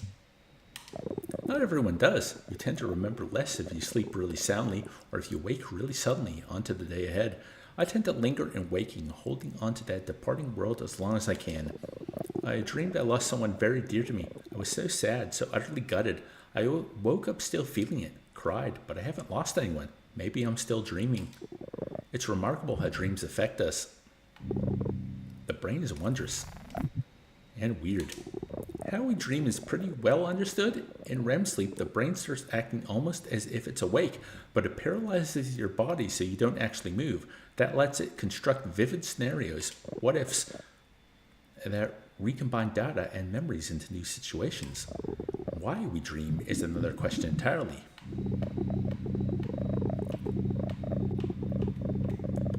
Helps us process information. I think all those are probably true, all those options.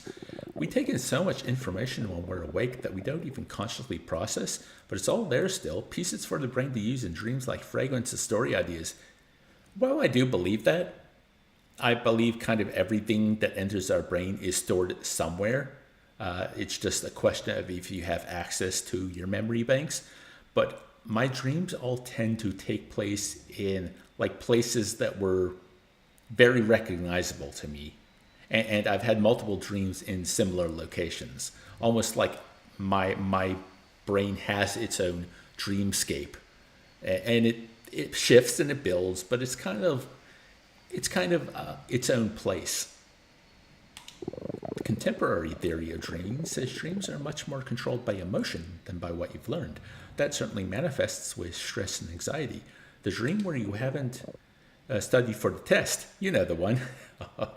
Oh, I had so many of those stress dreams. They say dreams can help us resolve traumatic experiences, though we often still need help fully dealing with trauma. Dreams can't do it all. Still, the complexity of the brain in sleep is breathtaking.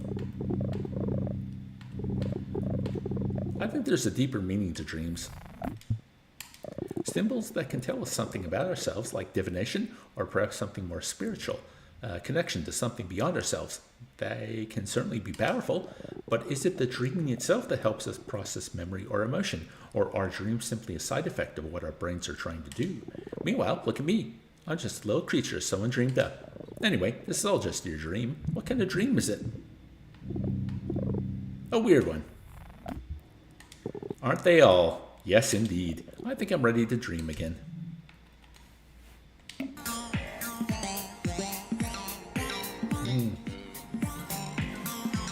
That was weird. I think we're almost ready to end the walking journey.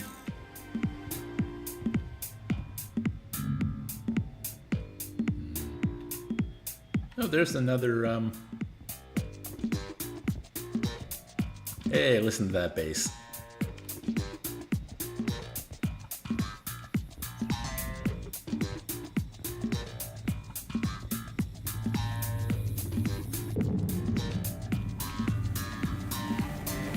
Oh.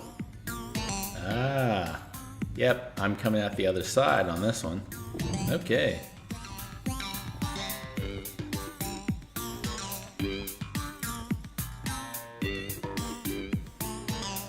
So, you call that a grotto?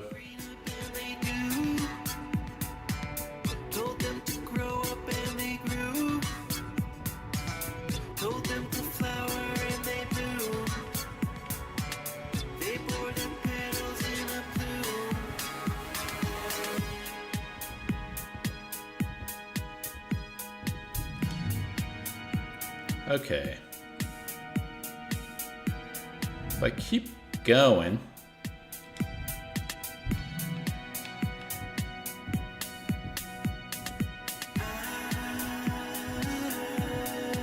yep, that's you, and the not sorceress, and there's the dragon. Okay, so we'll go this way.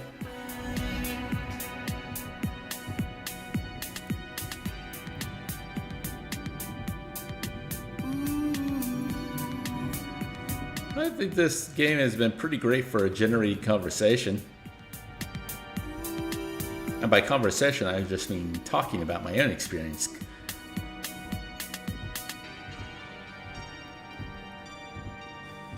It's the final portal.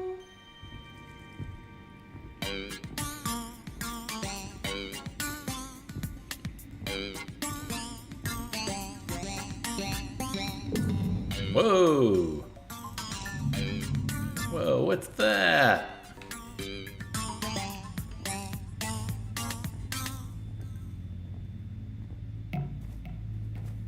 Ah, this is another exit to the park.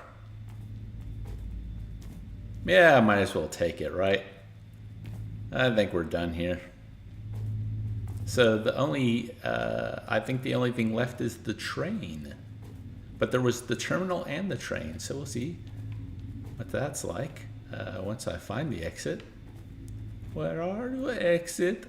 I want to exit you. That's what you're there for, right?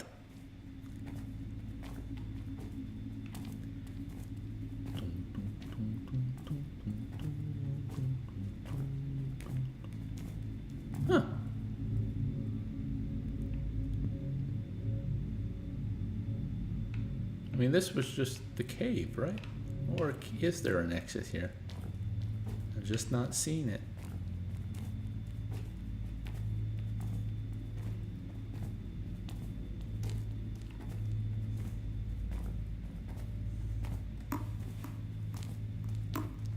Ooh.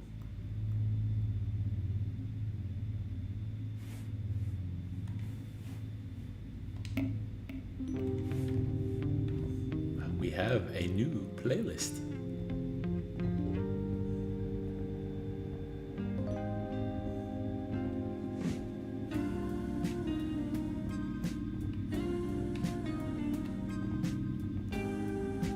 How are y'all doing out there tonight?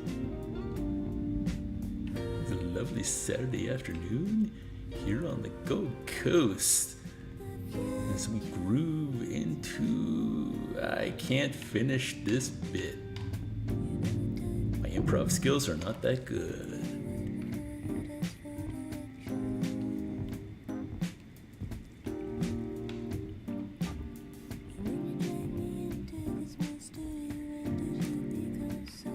This is definitely a driving in the rain on a Saturday afternoon, or yeah. Okay, let's find ourselves an exit.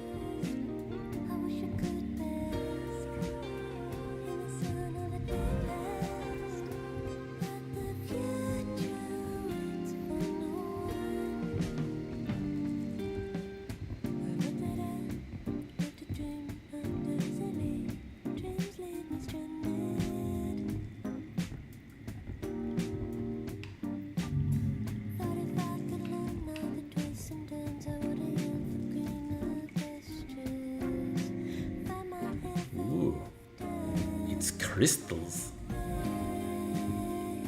Wait, I think this is also something new. Huh.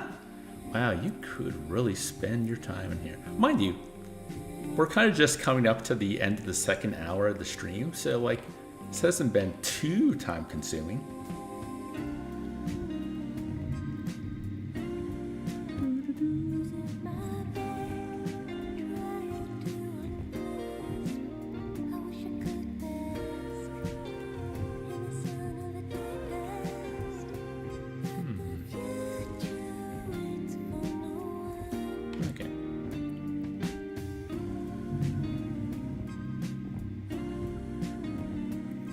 There's something up there.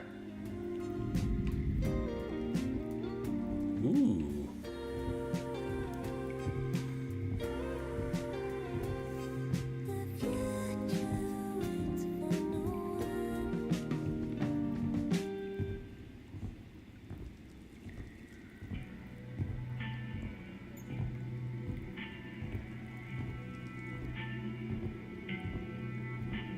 Oh, we're going underwater.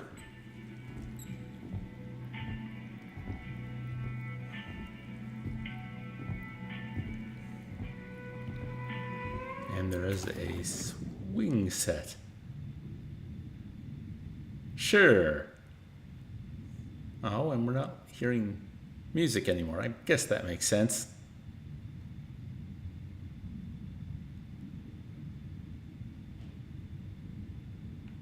Okay. So there was nothing really to this area, it was just that. Okay.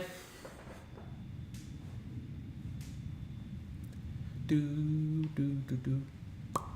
Do do do do.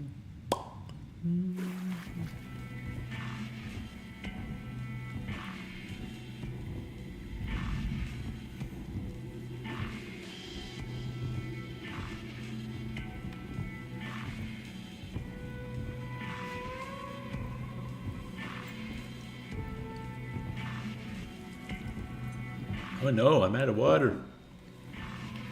We'll have to hurry up and exit this.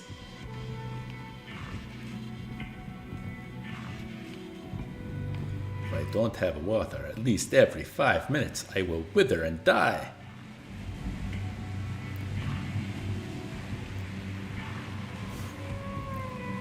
I joke, but it does feel like that.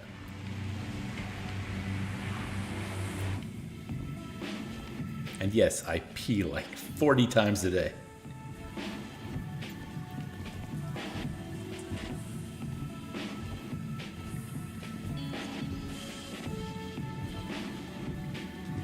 Well, okay, that's an exaggeration.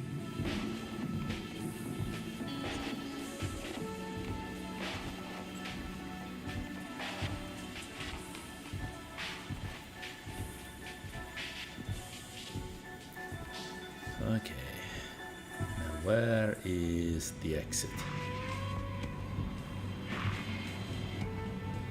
I guess that was the cave, right?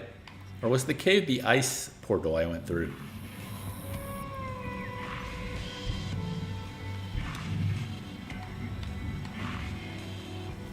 We'll just go back the way we came, right?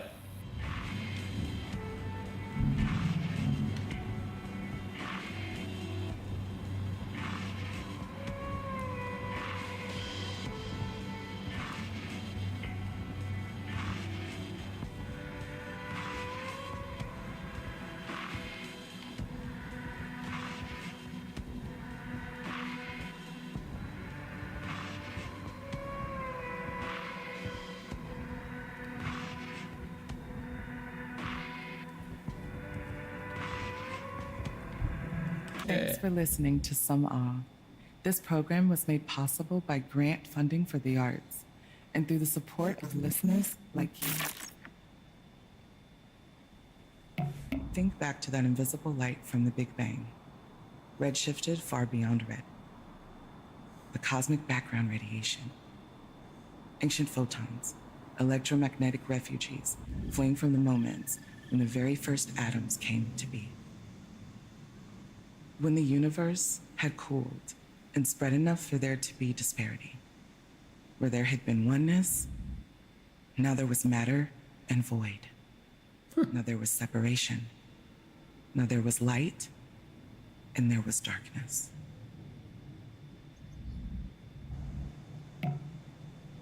Wow.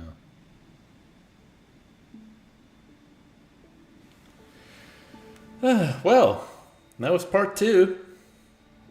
Yeah, a little more intricate than the road section. Heard this one already. One goes left, the other right. Hey, I can skip the credits again. Those who hear us justify. Yay. We are angels. I'm pressing keys. Let me go. Let me go.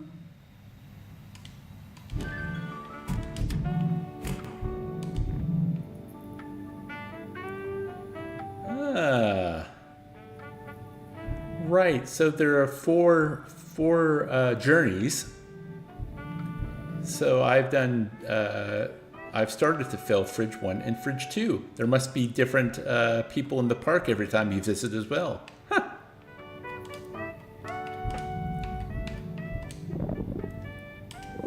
The journeys have been insightful. Also, I know the fridges of our cool zone are a little empty, but we're slowly restocking. Take a look. If you haven't seen it yet, the bus to the airport is now running, and the nearby park is open. If there's anything I can do for you, just let me know.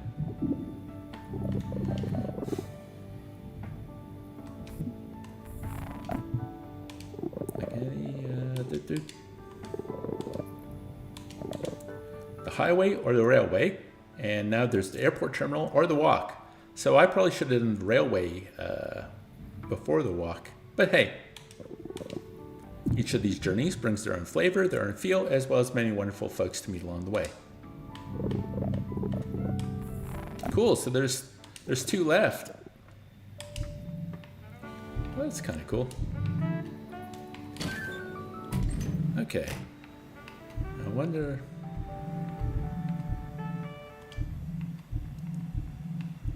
Well, we'll go to the railway next. It is time for the second break. Let me go put the bossa nova back on. Bossa, bossa, bossa, bossa, bossa nova. And I'll go over and put the brake thing on. I'll be back in about 5.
Okay.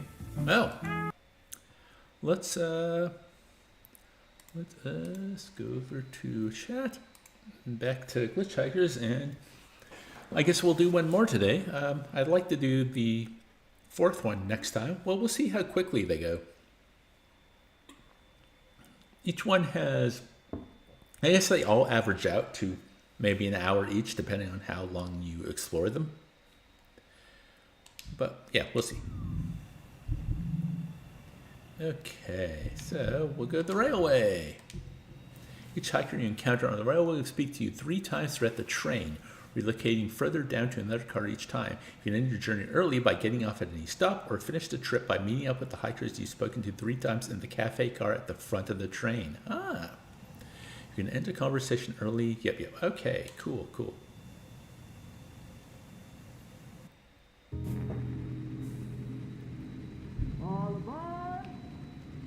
Welcome to Infinity Rail. Thanks for joining us tonight. Aurora Borealis. Travel through space together, I ask that you be kind to your fellow passengers. These rails that stretch between all of our origins and destinations are etched into a shared landscape. No matter what your travel plans are, this is one connection we all share. Perhaps the basis for a bond, or the underpinnings of understanding. We're all heading in the same direction, and I know the regulars always enjoy a friendly chat. There's plenty to see, and seats are not assigned, so feel free to move about the train. Hey there, good to see you. Didn't know you'd be on this track. Dork says, no, mother, it's just the Northern Lights.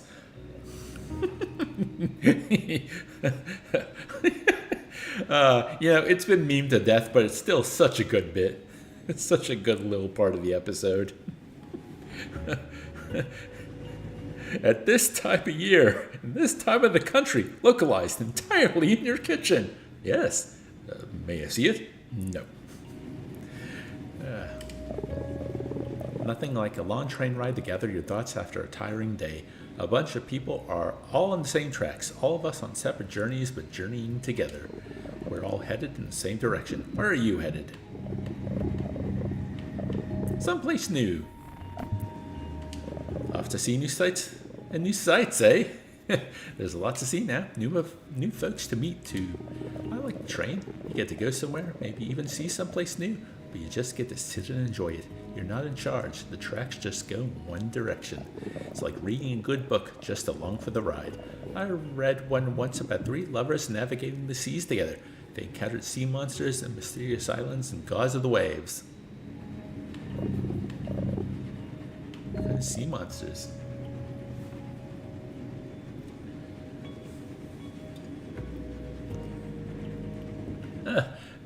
Joel, did you just come back? Yes, I've been in a car. I've been on foot in a park that had portals to strange places, and now I am on a train.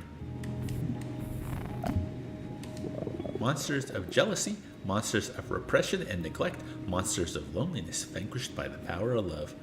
The power of love. They each had their own reasons for the journey, different things they were looking for. What they found predictably was each other. I found a love of story in journeys. I gotta get some more writing done. Come back in a bit. And like that, they were gone. Okay.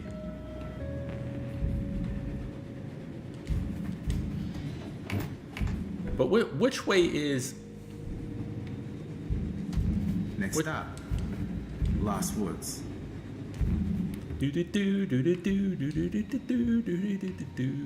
I want to talk to the musician. Why can't I talk to the musician? Whoop.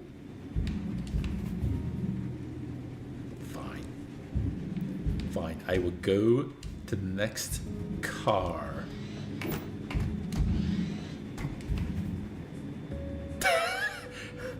Jeez, that's very, very off-putting.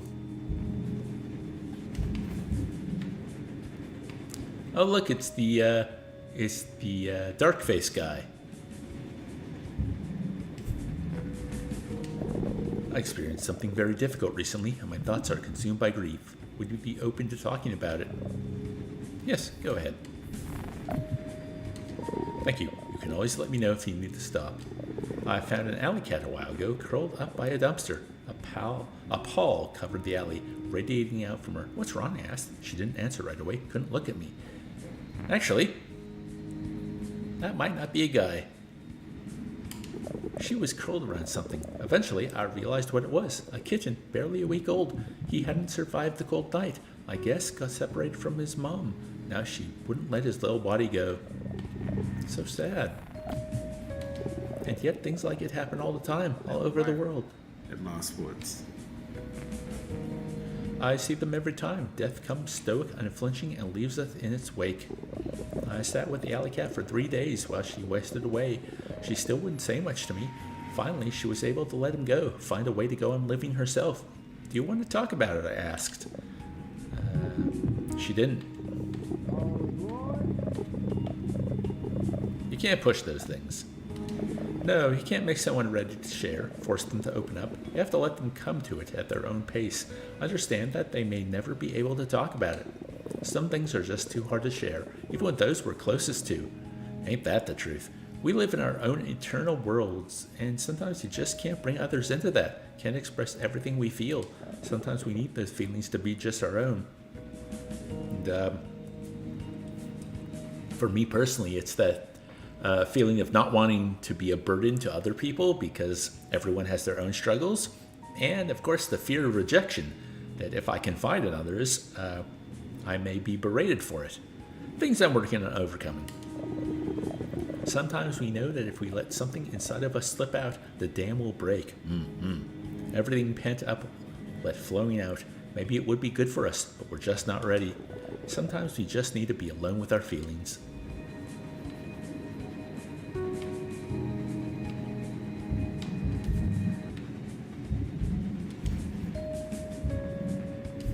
Whoa, look at you.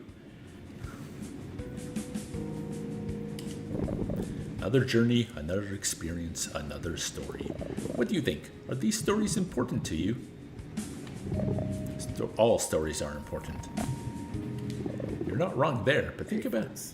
If you look out the right side window in the next little bit, you might catch a glimpse of Mount Finite Resort.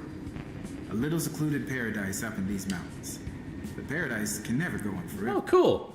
We've all got lives we have to live, and challenges to return to. You're not wrong there, but think about how these stories might be important to you personally. All stories have power, the power to shape us, to shape our beliefs, to shape our whole culture. Beliefs and falsehoods inextricably intertwined with fact and experience, just as important.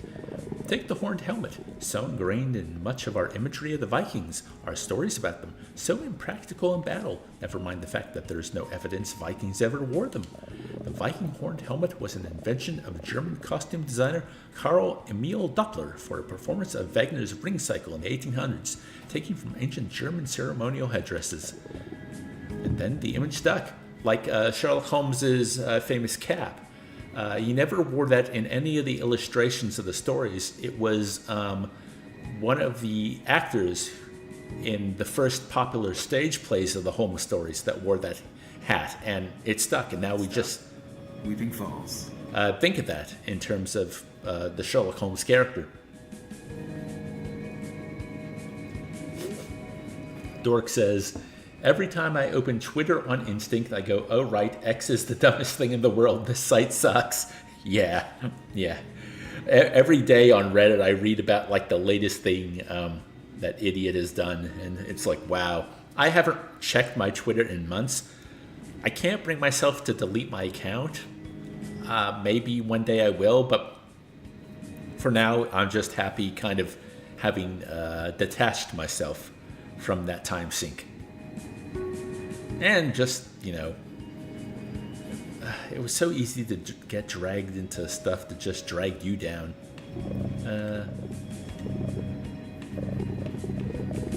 Images are sticky. They are, like stories maintained through the ages. Our brains cling to evocative details, to symbols that can mean different things to different people. Meanwhile, of course, the real Vikings sailed as far as the Middle East for trade and cultural exchange, and reached the Americas long before other Europeans. But you see this kind of thing all over our culture, depictions of an afterlife taken far more from a 14th century poet than actual religious texts. Now, that's Dante's Inferno? Yeah, because Milton was a lot later. Like, our ideas of Satan and hell come a lot from Paradise Lost, I've been told. imaginings of the Spartan fighting force from a comic book more than historical record. Madness! Stories are powerful. They shape what we believe, what we think, how we act. Act well, this story. Just a friendly reminder that you're not alone out there. We're all on the same journey together. And we hope to see you again. Okay. Well, this is an odd car. God, that's creepy.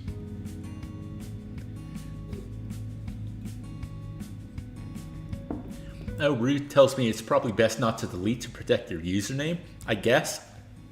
And, I have a lot of... I think it's more also...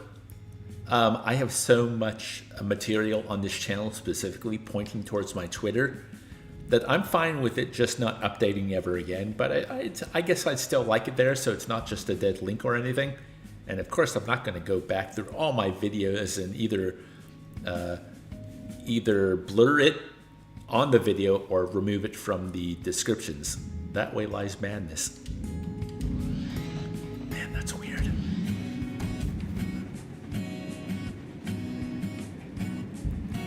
You think that's the same performer in every car? They're just very talented. Hey, it's the reader again. There's something special about all of us heading in the same direction. A community, a collective journey. Lots of people have tried to show that we tell the same stories, all of us, all around the world. Archetypes, common patterns, the journeys and heroes, the 7 common structures. Of course, it's not really true. Examples are cherry-picked and full of Western bias. Imposing archetypes on other cultures can be a pretty big stretch. Not every civilization truly uses the same patterns. Hey, Rue and I touched on this a little in the discussion that we had on our latest podcast. So many books, so little time. Go check it out. Plug over.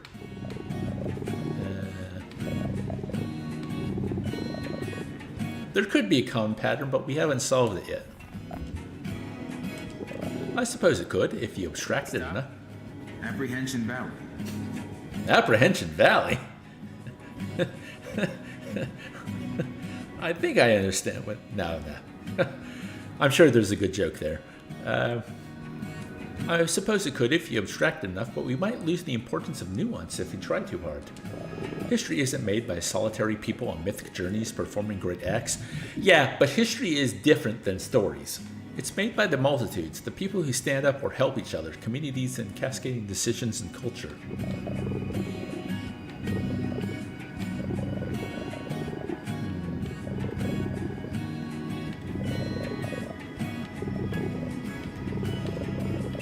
I don't kind of agree with any of these, so let's just go with this one. Focusing on specific characters makes for a better story, though. Maybe, but that doesn't preclude showing how collective community action is the real story. But there are common human stories: survival, love, attempts to explain the cosmos. I'm writing a new story, a story about friendship, of being on a journey together. A little on the nose, I know. Come back later and maybe I'll tell you about it. Do you folks often have that when you're playing a game with dialogue options where... Now arriving at Apprehension Valley. Sometimes you don't agree with any of the things being said, like any of the options. So you just try and pick, I guess, the least worst one. I heard this metaphor once for grief. That grief is like a big ball bouncing around a box. There's a button in the box, and when the ball hits the button, you feel the grief, the pain, the sadness, washes over you, overwhelms you. When the loss is fresh, the ball is big. It hits the button all the time. It's all you can think about. Over time, the ball becomes smaller and smaller, so it doesn't hit the button as much, but it's still there, bouncing around, and sometimes out of nowhere, it hits the button, and you feel it all over again. Torque says, all of Fallout 4, for example. Yeah, fair. Although I want to argue in that case, you kind of don't even know what you're saying when you make the choice.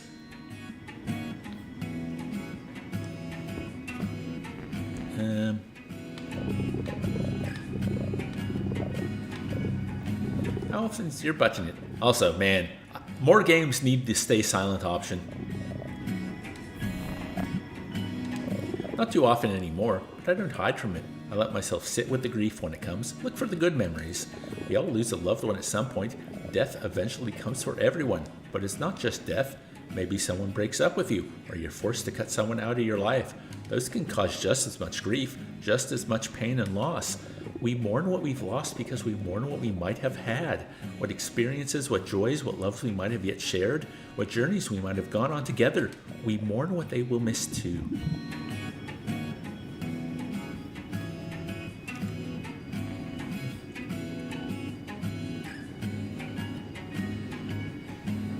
Dork says, sarcastic? Yes, please. You have to remember the good, you can't dwell on it. It's important to mourn. We can't process such a big loss all at once, and we shouldn't close ourselves off to it. Out the windows all around us, ice falls. Though in this case, ice falls very slowly. Frozen, yet still pulled inexorably downward. Gravity moves even the most solid glacier. What pulls most on you? Erosion. We need that time to find that catharsis. We mourn the things we should have said. We'll never have a chance to say the things we have to do alone now. All alone.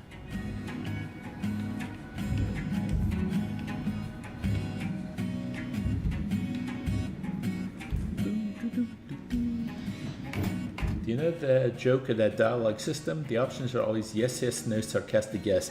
Ah, okay. Like the sarcastic thing triggered a memory. I played that for impressions years ago, but yeah. I also remember hearing about there was a very popular mod that kind of expanded the dialogue options so you kind of knew what you were saying.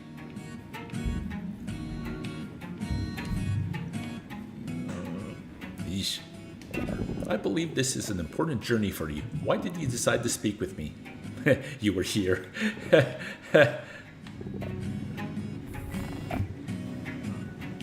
Like the proverbial mountain, eh? Nothing forced you to speak to me, and yet our nature is to explore. Belief, the stories we hear, the stories we internalize, shape our belief. The stories we're told as children, the ones we're told through media by those we choose to surround ourselves with. They influence what we believe, and what we believe shapes our stories in turn. Belief has power, too. Beliefs shape how we act, how we try to shape the world. Religious beliefs, certainly, but any personal belief, too. What do we believe? Foggy level. Stop interrupting me! What do we believe has value? What do we believe our purpose is? If we believe that we can create a better world, we can find a path to actualizing that. If we believe there is no point, that path will not materialize. What do you believe?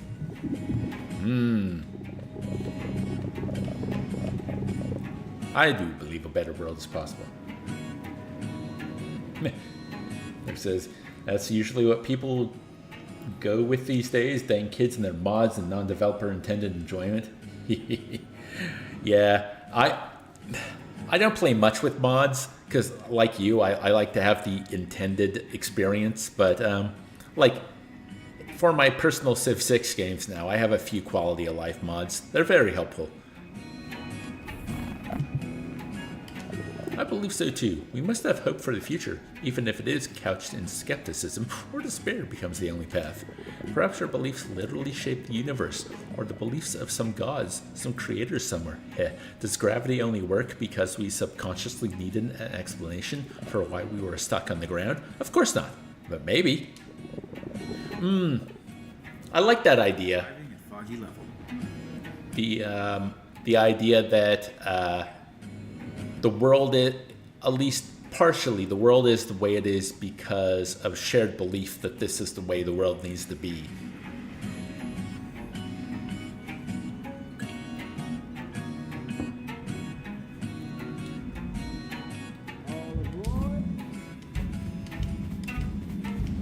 Wait, was there another person in here? No, there wasn't. God, I'm never gonna get over that.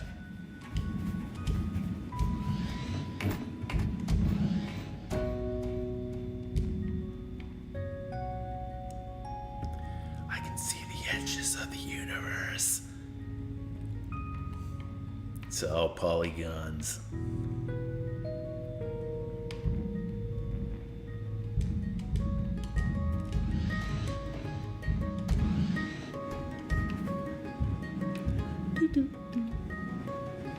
Where are all the people I'm talking to?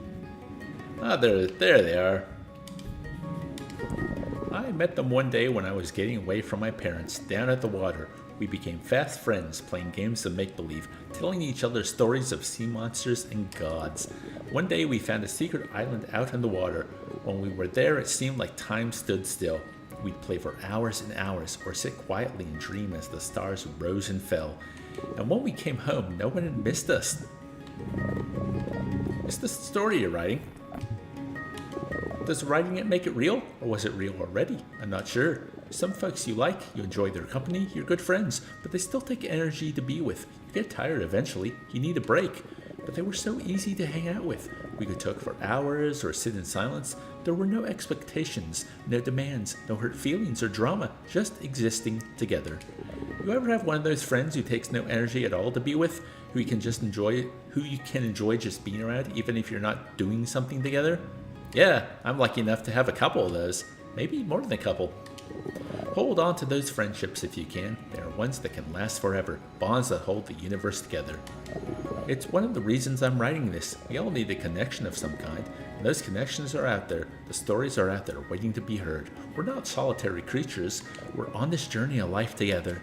We're all headed in the same direction. Where are you headed? To find myself. Even that isn't a journey you have to take alone. There are bonds you can form that will help you find what you're looking for. It's been nice getting to know you a bit more. Maybe I'll see you up in the meal car. Enjoy the journey. You're here on your own journey, and no one else will ever really know what that journey is. But we're all on our own journeys, and maybe our stories can help you too. Yeah, there's power in stories of another's experience. Next stop, Sojourner Valley.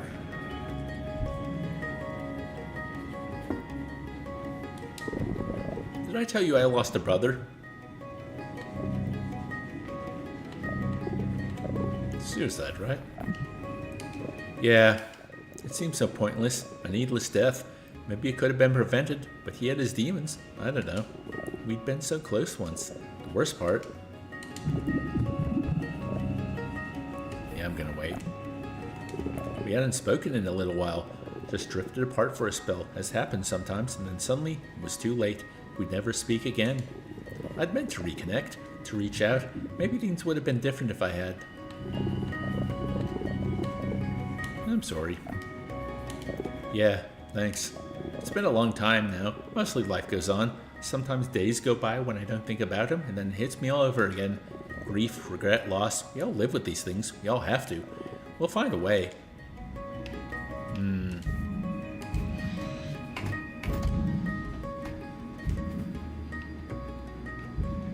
Talk to me, Moon Man. Our culture is defined by the stories we tell too. What stories loom large? Arriving at Sojourner Valley. What stories loom large in our collective imagination? Which ones are told over and over in media and on the news and in our dining rooms? And our culture, well, it's the most important piece of this. It shapes our lives and it shapes the lives of millions around us. It shapes what we believe is valuable, what we believe is worth doing, or worth stopping. Well, looky there, Bishy Killer's here. Hello, how you doing?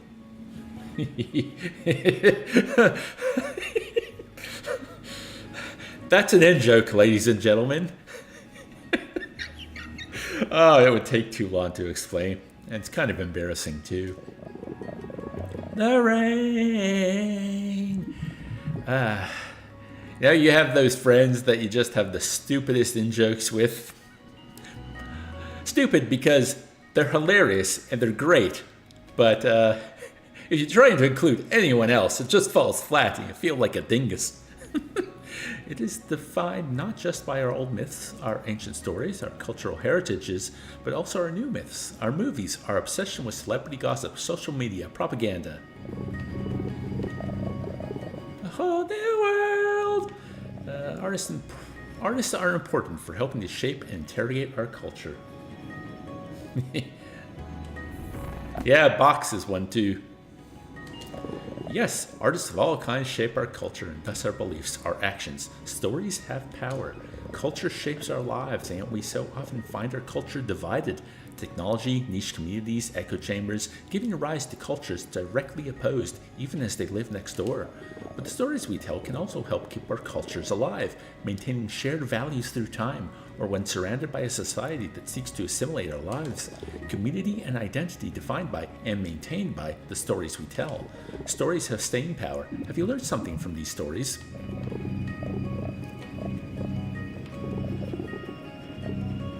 I want to open my mind to others' perspectives.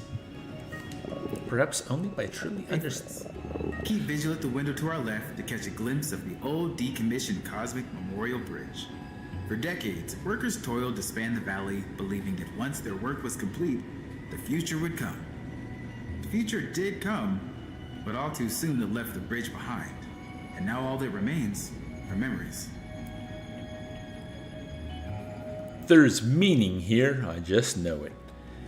Perhaps only by truly understanding each other's stories can we find ways to live together in this world, though some perspectives are simply incompatible with living together in harmony. Yep, the tolerance of intolerance paradox. Others have stories to tell too. Maybe I'll hear some new ones over a meal.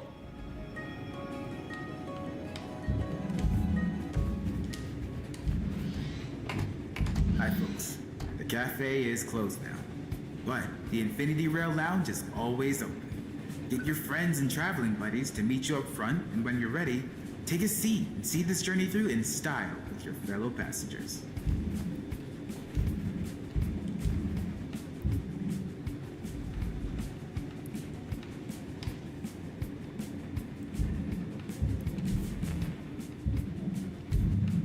Can I talk to these people now that we're here?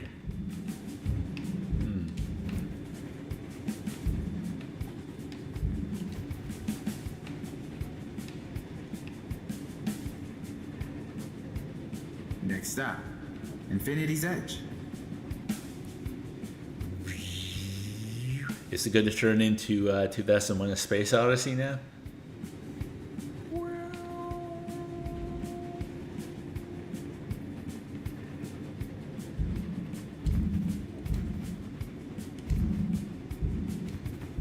Right, I guess I just have to end it, don't I?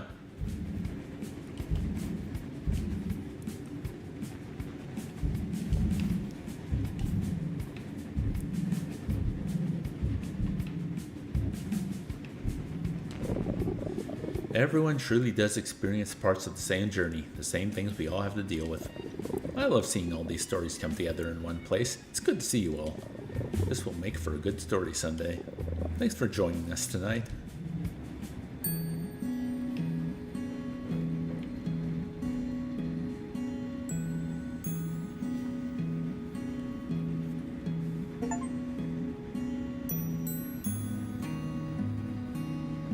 I don't think I got an achievement for finishing the park.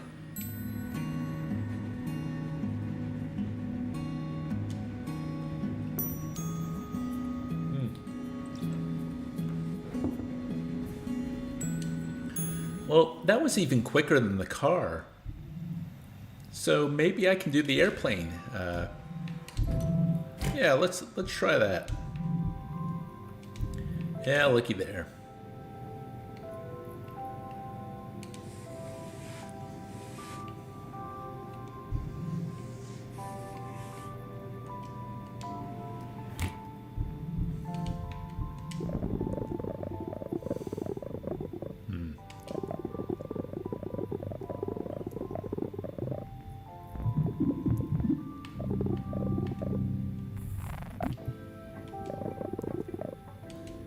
I like that the game does check in because it does cover some pretty hefty topics. Ooh. Oh, I can't interact, but I want to play the tracks, man. I want to play the tracks. The terminal. Start journey. Move freely through the terminal at your own pace and speak to any hikers you encounter. If you want. The first time you go on this journey, there is a predetermined end. In subsequent journeys, there is no end. Exit the journey via the pause menu whenever you want. Ah.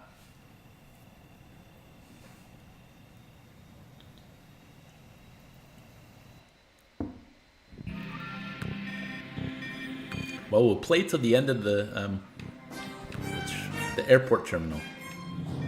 Welcome back. And to those just joining us, good evening. The top story tonight, travel delays. We have similar reports coming in from I can jump! Whoa! Everything has come to a standstill. So settle in for what appears to be a very long night. Wherever you are. Your news team No, Kenneth, no. excessively covering the story from all angles. But if I may offer some advice, instant replays will not rescue you from an ongoing crisis. There's no use fostering regret or fuming about what could have been. Whatever happens, we'll be here throughout the night to keep you company. But first, a word from our sponsors.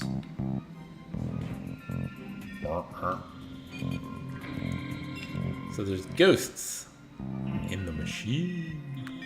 What the heck is that? Whoa! I sped up. Oh, I don't like this old burp, burp, burp, burp, burp. Beep, boop, boop, beep, beep, boop.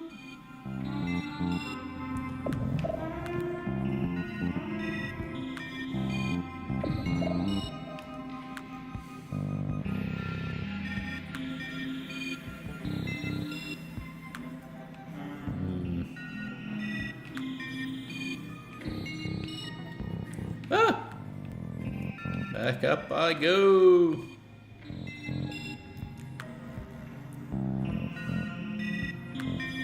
With that weather front holding steady, the forecast shows no sign of change. But that doesn't mean that change isn't possible. Change is inevitable, and change can come from within. Look at where you are with fresh eyes. If uncomfortable or undesired thoughts arise to cloud your way, that's okay. Though they may loom large, just bring your attention gently back to this moment. The sounds you hear, the sights you see, the movements that you make. Let go of frustration or fear and allow thoughts to come and go as all weather must. This is so very different from the others. In my youth, before I discovered how to use my craft to cross great distances, I spent much time in airports such as this. I was fortunate giving the gift of travel from an early age. Ever since then, spaces such as these have deeply resonated with me. There is a resonance to all things. Waves we surf that touch other waves impact other places. These processes intensify some aspects and mute others before coming together to create a fuller whole. By the way, have you surfed the waves and curves around this place? There are some great ramps to slide down, gain some momentum. I love how it's so free. It certainly isn't like most airports I've been in, and I feel a bit safer, freer here too. Nary a rent-a-cop in sight. Resonance can apply to so many things, whether literal or metaphorical, architecture and space, sound and music, stories and narrative. I believe there's even an adventure game by Wajidai called Resonance. I wrote and made a critique on it on my channel. Check it out. Haha. Tell me more about sound and music. Physical resonance is all about how waves of force bounce and reverberate and play off each other. For me, that always comes back to sound. In audio design, you're often shaping sound with filters, sometimes cutting things off so only certain parts of the spectrum remain. But when you do, you also have the option to amplify the part of the sound wave nearest to the filter's edge. In this way, what almost gets cut off but survives is amplified to create beautiful sonic texture, destruction and construction happening at once. All creation necessary. Yeah, that's a nihilistic view. Music is miraculous. That's a safe answer.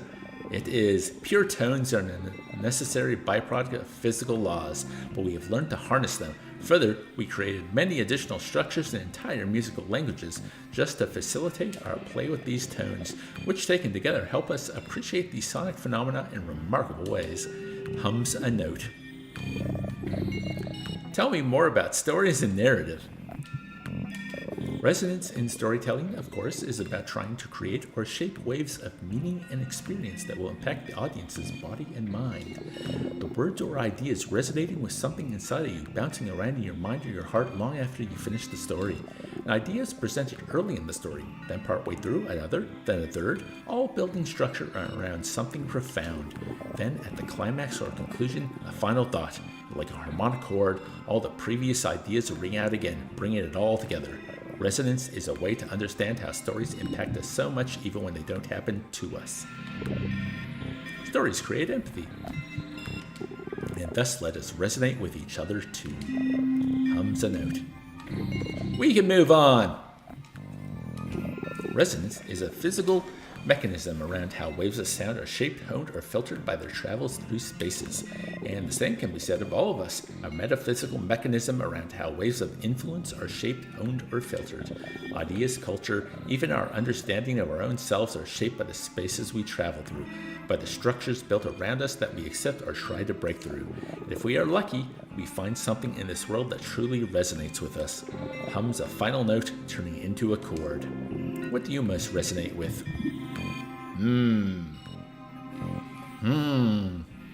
Probably stories, maybe, music, art. Sadly, people is one of the lesser ones.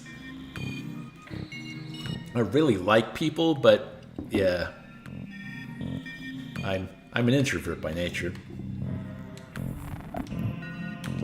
Stories shape us more than probably anything else. It's why I do what I do. Okay, let's go over here. Boing, boing, boing. Up we go. Up we go. Up we go. Whoa. What the heck is going on, man?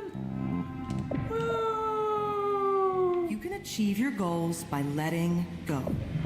To illustrate this phenomenon, Whoa. we turn to another story in the Zhuangzi. The sage's text describes an enlightened chef of great skill, Cook Ting, preparing ingredients in a dazzling display of speed and precision. As soon as the performance is finished, what was once singular and whole falls into an assortment of perfect pieces. When asked how their skill could reach such heights, Cook Ting replied, "What I care about is the way, which goes beyond skill. When I first began to use my knife, all I could see was the object I was cutting. After 3 years, I no longer saw the whole, and instead saw the pieces. But now I go with the way, and I don't see with my eyes.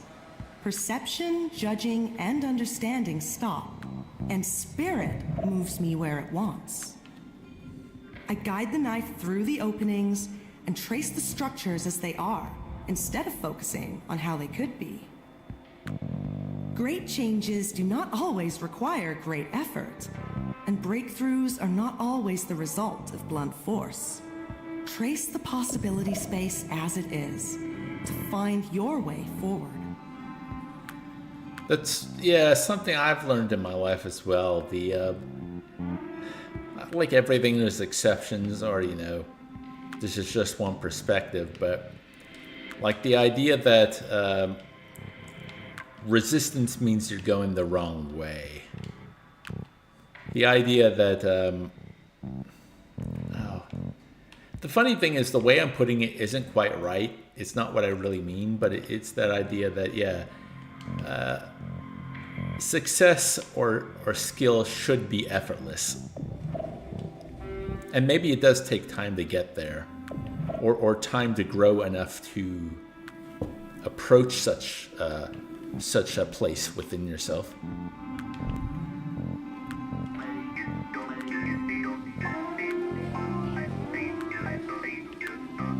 So this place is very odd, not only because of all the ghosts that keep appearing and disappearing, as well as that weird chime I just ignited in the cornucopia, or turned on, or whatever the word is. But also just, this is really interesting, the idea of like exploring an airport terminal when you're really the only person there and you have no boundaries to where you can travel. That's another really cool thing about games, I think. The ability to allow us to explore spaces.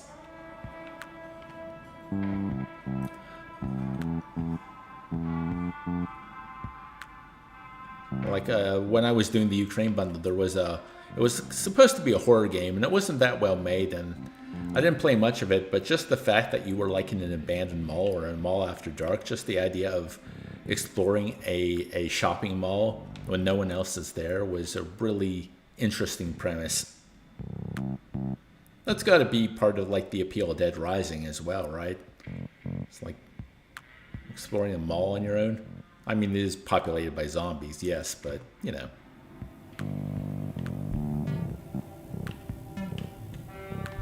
It's the writer again. There's so much space here when no one's around. Stuck here too, eh? Journey aborted. Yet here we're left in its own kind of liminality. What are you drinking? The nectar of the gods. No, I'm actually not sure. There's no bartender, so I just grabbed something. Different kind of space then. A differently structured kind of journey. Structures we move through can change so much of how we experience a movement.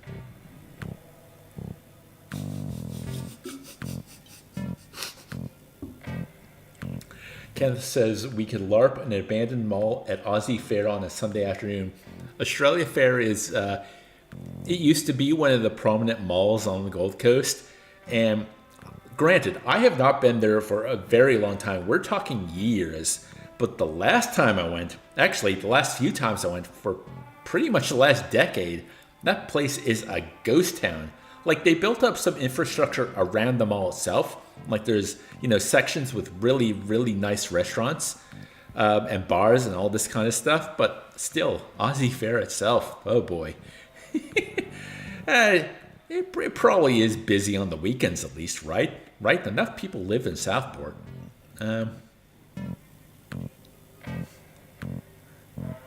Plus, also, the idea of being in a mall alone in real life kind of weirds me out.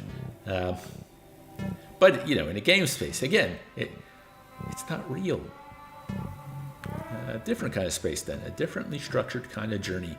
The structure we move through can change so much of how we experience a movement. Sometimes we move through structures that it doesn't even feel like we're the ones moving. Conversations can move ideas forward or propel us to new actions. Of course, how we structure conversation also changes how we interact with it, and thus how we experience it. A natural flow of conversation from point A to point B, or a meandering wheel of dialogue.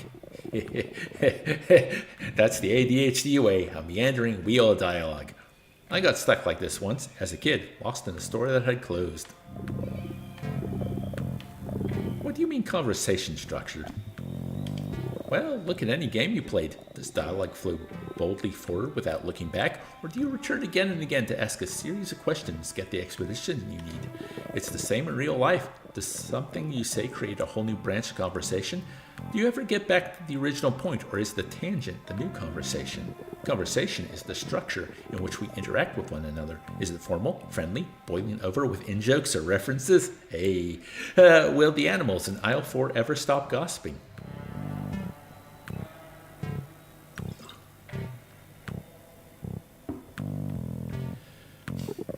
This is my favorite bar in the terminal.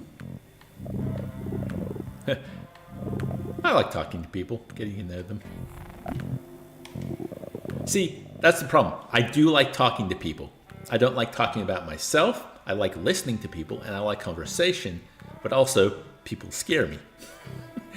I'm a sea of contradictions, like all of us, I guess. You're in luck. That's all we got here. Well, that and loitering. People can be fascinating, bringing all new perspectives to how you move through your own life. All new stories. I wandered around that store for an hour, thinking my parents had left me on purpose. What are you doing here? Thinking about stories as always, thinking about these conversations, hoping you get something out of it, As storytellers, we always hope someone gets something out of it. As storytellers, we create the fixtures and foundations on which we stand the key learnings of the next generation. Like builders, we toil to render, as of concrete, the most desperate truths we have uncovered. We structure our stories, and thus we structure our culture, our future. What are you doing here? Kenneth says, I'd be scared of me too. Yeah, you're pretty terrifying.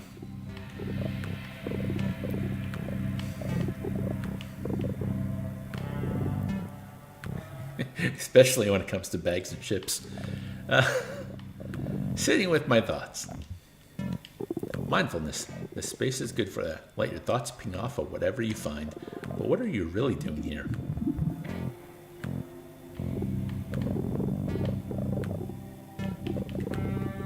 Waiting. The flights are never coming, you know. So wait, but open your mind while you do. Let yourself be in this space. But what are you really doing here? That's what I'm really doing here. Okay, it's worth thinking about. It's worth being mindful of. You can only set up the structures. You have to go on the journey. Follow the voices if you want to see this one through. Be sure to come back sometime to catch your flight. What do you mean? I don't know. I guess you'll see. Let yourself wander. In the meantime, there's lots to find. I never did find my way out of that store. What are the structures around you? How do they shape this space? How do they shape how you feel, how you behave? Which way will you go now? This space beckons you onward. Turning back or retreading old ground will only prolong the inevitable. Boing, boing, boing. Boing, boing, boing. Dork says, what's the story there? What story are you referring to, Dork? Ooh, mosaic. You ever notice how airports have kind of the most banal art? It's like we need something on our walls, or, well, I guess with airports it's more about the architecture, isn't it? Architecture. Explore the empty spaces. And Gene, explore the space. Really, explore the space. But as you survey the potential paths before you, There's the dragon. allow some of these spaces to remain empty. Accept that there will always be paths not taken. Oh, the bag of chips. Oh, that was just kind of, like myself, Kenneth is a voracious snacker, and it's quite scary how Constantly. how quickly snacks can disappear. Human, you bask in the presence of a mighty dragon. Silently show respect. Ah, yes, very good. Your deference is appreciated, and your reward will be knowledge, for I will tell you of my race. It is true, the dragons were once lost to time and space, but thanks to my cunning, I was able to escape their extinction. I still had a chance to survive our coming disappearance, though my physical body. Blah, blah, blah, blah, blah, blah, blah, blah.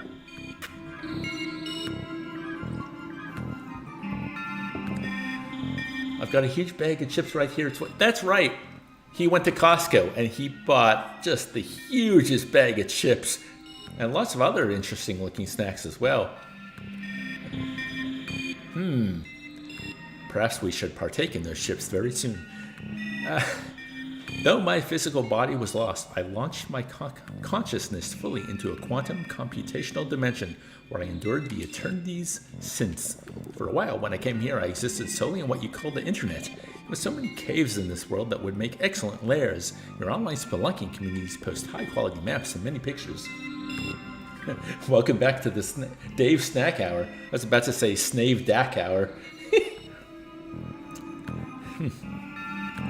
I feel like if I did a snack review show, it would be like that episode of The Simpsons when Homer becomes a food critic before he turns into a jerk, where just he's eating and recommending everything. Oh, this is really good. Well, no, because here's the problem. It's like the Jim Gaffigan bit about when you leave McDonald's fries out for a couple hours. They're like, these aren't even any good. Still going to eat them, though. Chips are like that, eh? You have a bad bag of potato chips, you don't like the flavor. You're like, well, I'm still going to finish them. They're here. I once had a hoard so large, but now I wish only that I could hoard the memories of my people. So much fades now. Am I fading? Or perhaps I am fragmented across this realm? Dork says, I love Homer. I love Homer before he became Jerk Homer. I like the Homer that Was a bit stupid and a bit obnoxious, but loved his family. I suppose that's my optimistic scenario.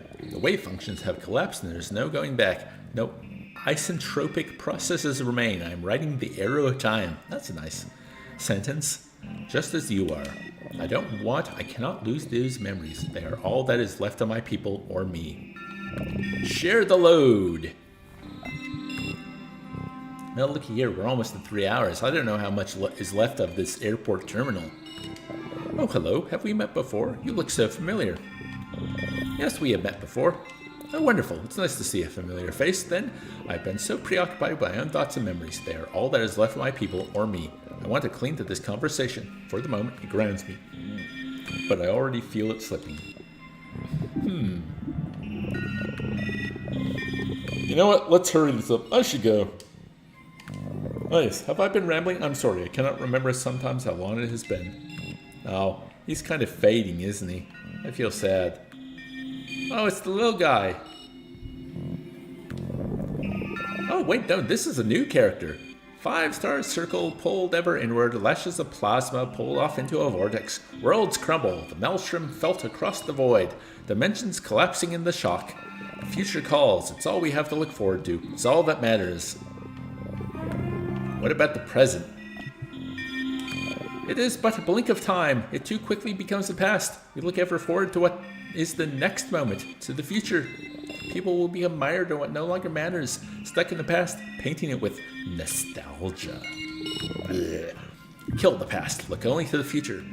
Isn't that the subtitle of Killer 7? That seems extreme. It is what's necessary, and that's twice I've referenced Killer 7 in this playthrough. Nostalgia. It is poison, trying to make the past better than it truly was. Lies we tell ourselves. No, only the future can be made better. We can learn from the past.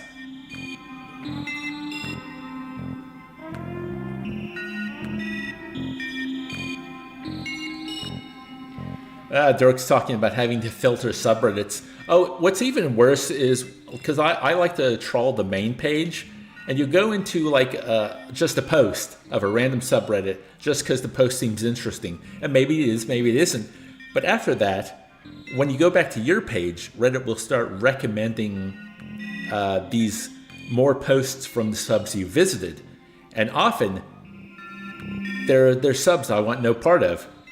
So you can go down and go, I want to see fewer posts from this community. But it's like a slow process of curating your feed back to the way it was.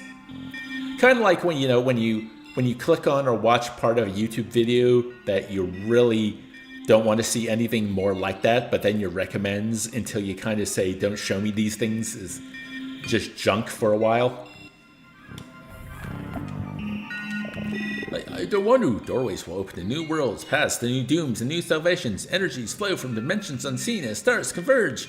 I must look to the future. I must return. Oh, okay. Goodbye.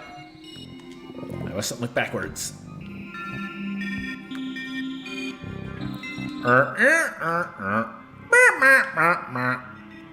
Ooh, is this the end? Only once you are aware of the structures surrounding you can you choose how to move through them, or whether to break free altogether. These things are the best part of any airport. Our journeys must pause at times. Although, A moment to rest. A moment to reflect. I want you A to... stillness that expands the mind. Okay, can I talk now? Ah! What? Stillness and presence of mind do not require stillness of body. Can I talk now? The problem with these things is that, usually people don't walk on them because I guess the point is you're a bit tired, you stop, you want to just allow the walkway to move with you. So it is often much faster to just walk on the side, even though I really like these things, they're cool. Same thing, sometimes it's better to take the stairs than the escalators because people aren't quick on them. Cook Ting finished by saying, "Whenever I come to a complicated place, I size up the difficulties, Tell myself to be patient and observant. Keep focused on the present moment. I do not worry about time and move with the greatest subtlety until, all at once, the whole thing comes apart. Whoa! I stand there holding the knife, turning to face each direction, completely satisfied.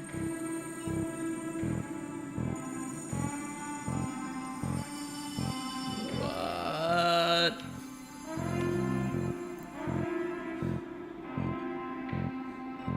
The airport wasn't real, man.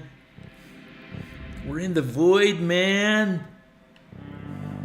In the void. Hey, we're done. Rook says, yeah, those automatic walkways are awesome. And Bishy says, Krispy Kreme is my pick for the airport.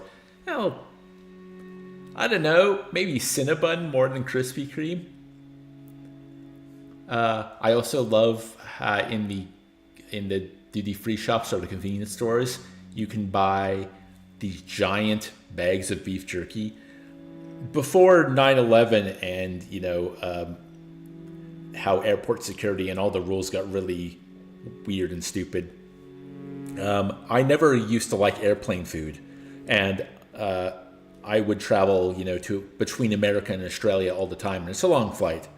But so what I used to do was I would buy one of those huge bags of beef jerky and like a 2-liter bottle of water, and that would be my sustenance for the entire trip.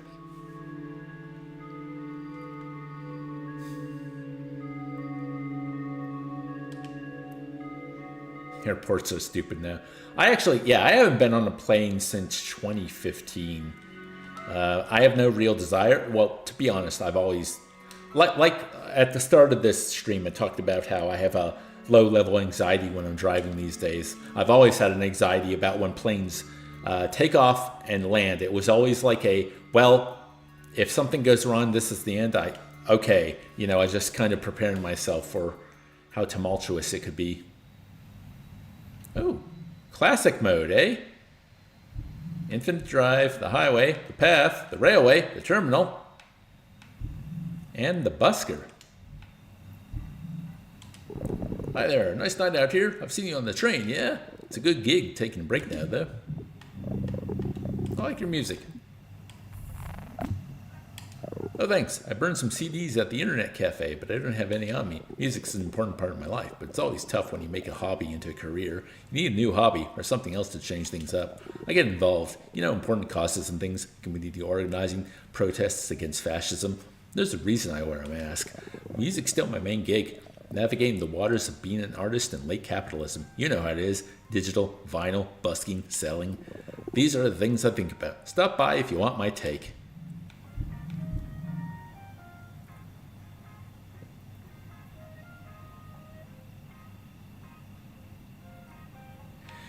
Yeah, the scent's bad. The way it pops your ears, I've never liked that. Okay, well, there's obviously a lot more to explore and discover in this sequel to... I wonder what classic mode means. I don't really want to go on another journey.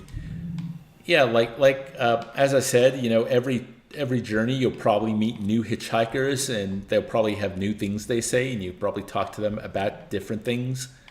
So there's a lot here, but yeah, that was wild. You could even do the infinite drive. There's a Larkin Seal song called there's Driver's High and then there's Heaven's Drive. Two songs that kind of have a driving rock anthem to them. Like both of them, actually. That's what I think when I think of that.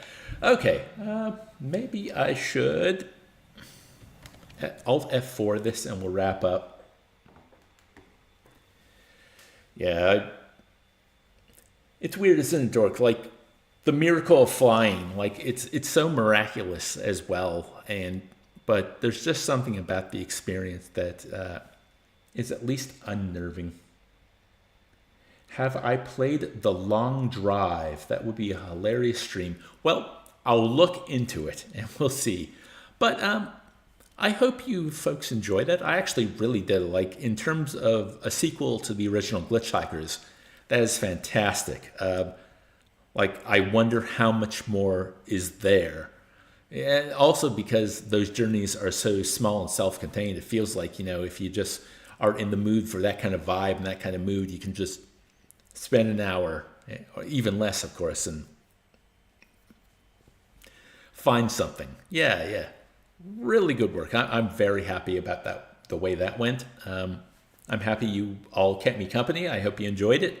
And next week, I'll hopefully be back with a new game. So until then, stay safe, have fun, be kind, drink lots of water. Don't talk to strange men in trench coats. And I'll see you all later.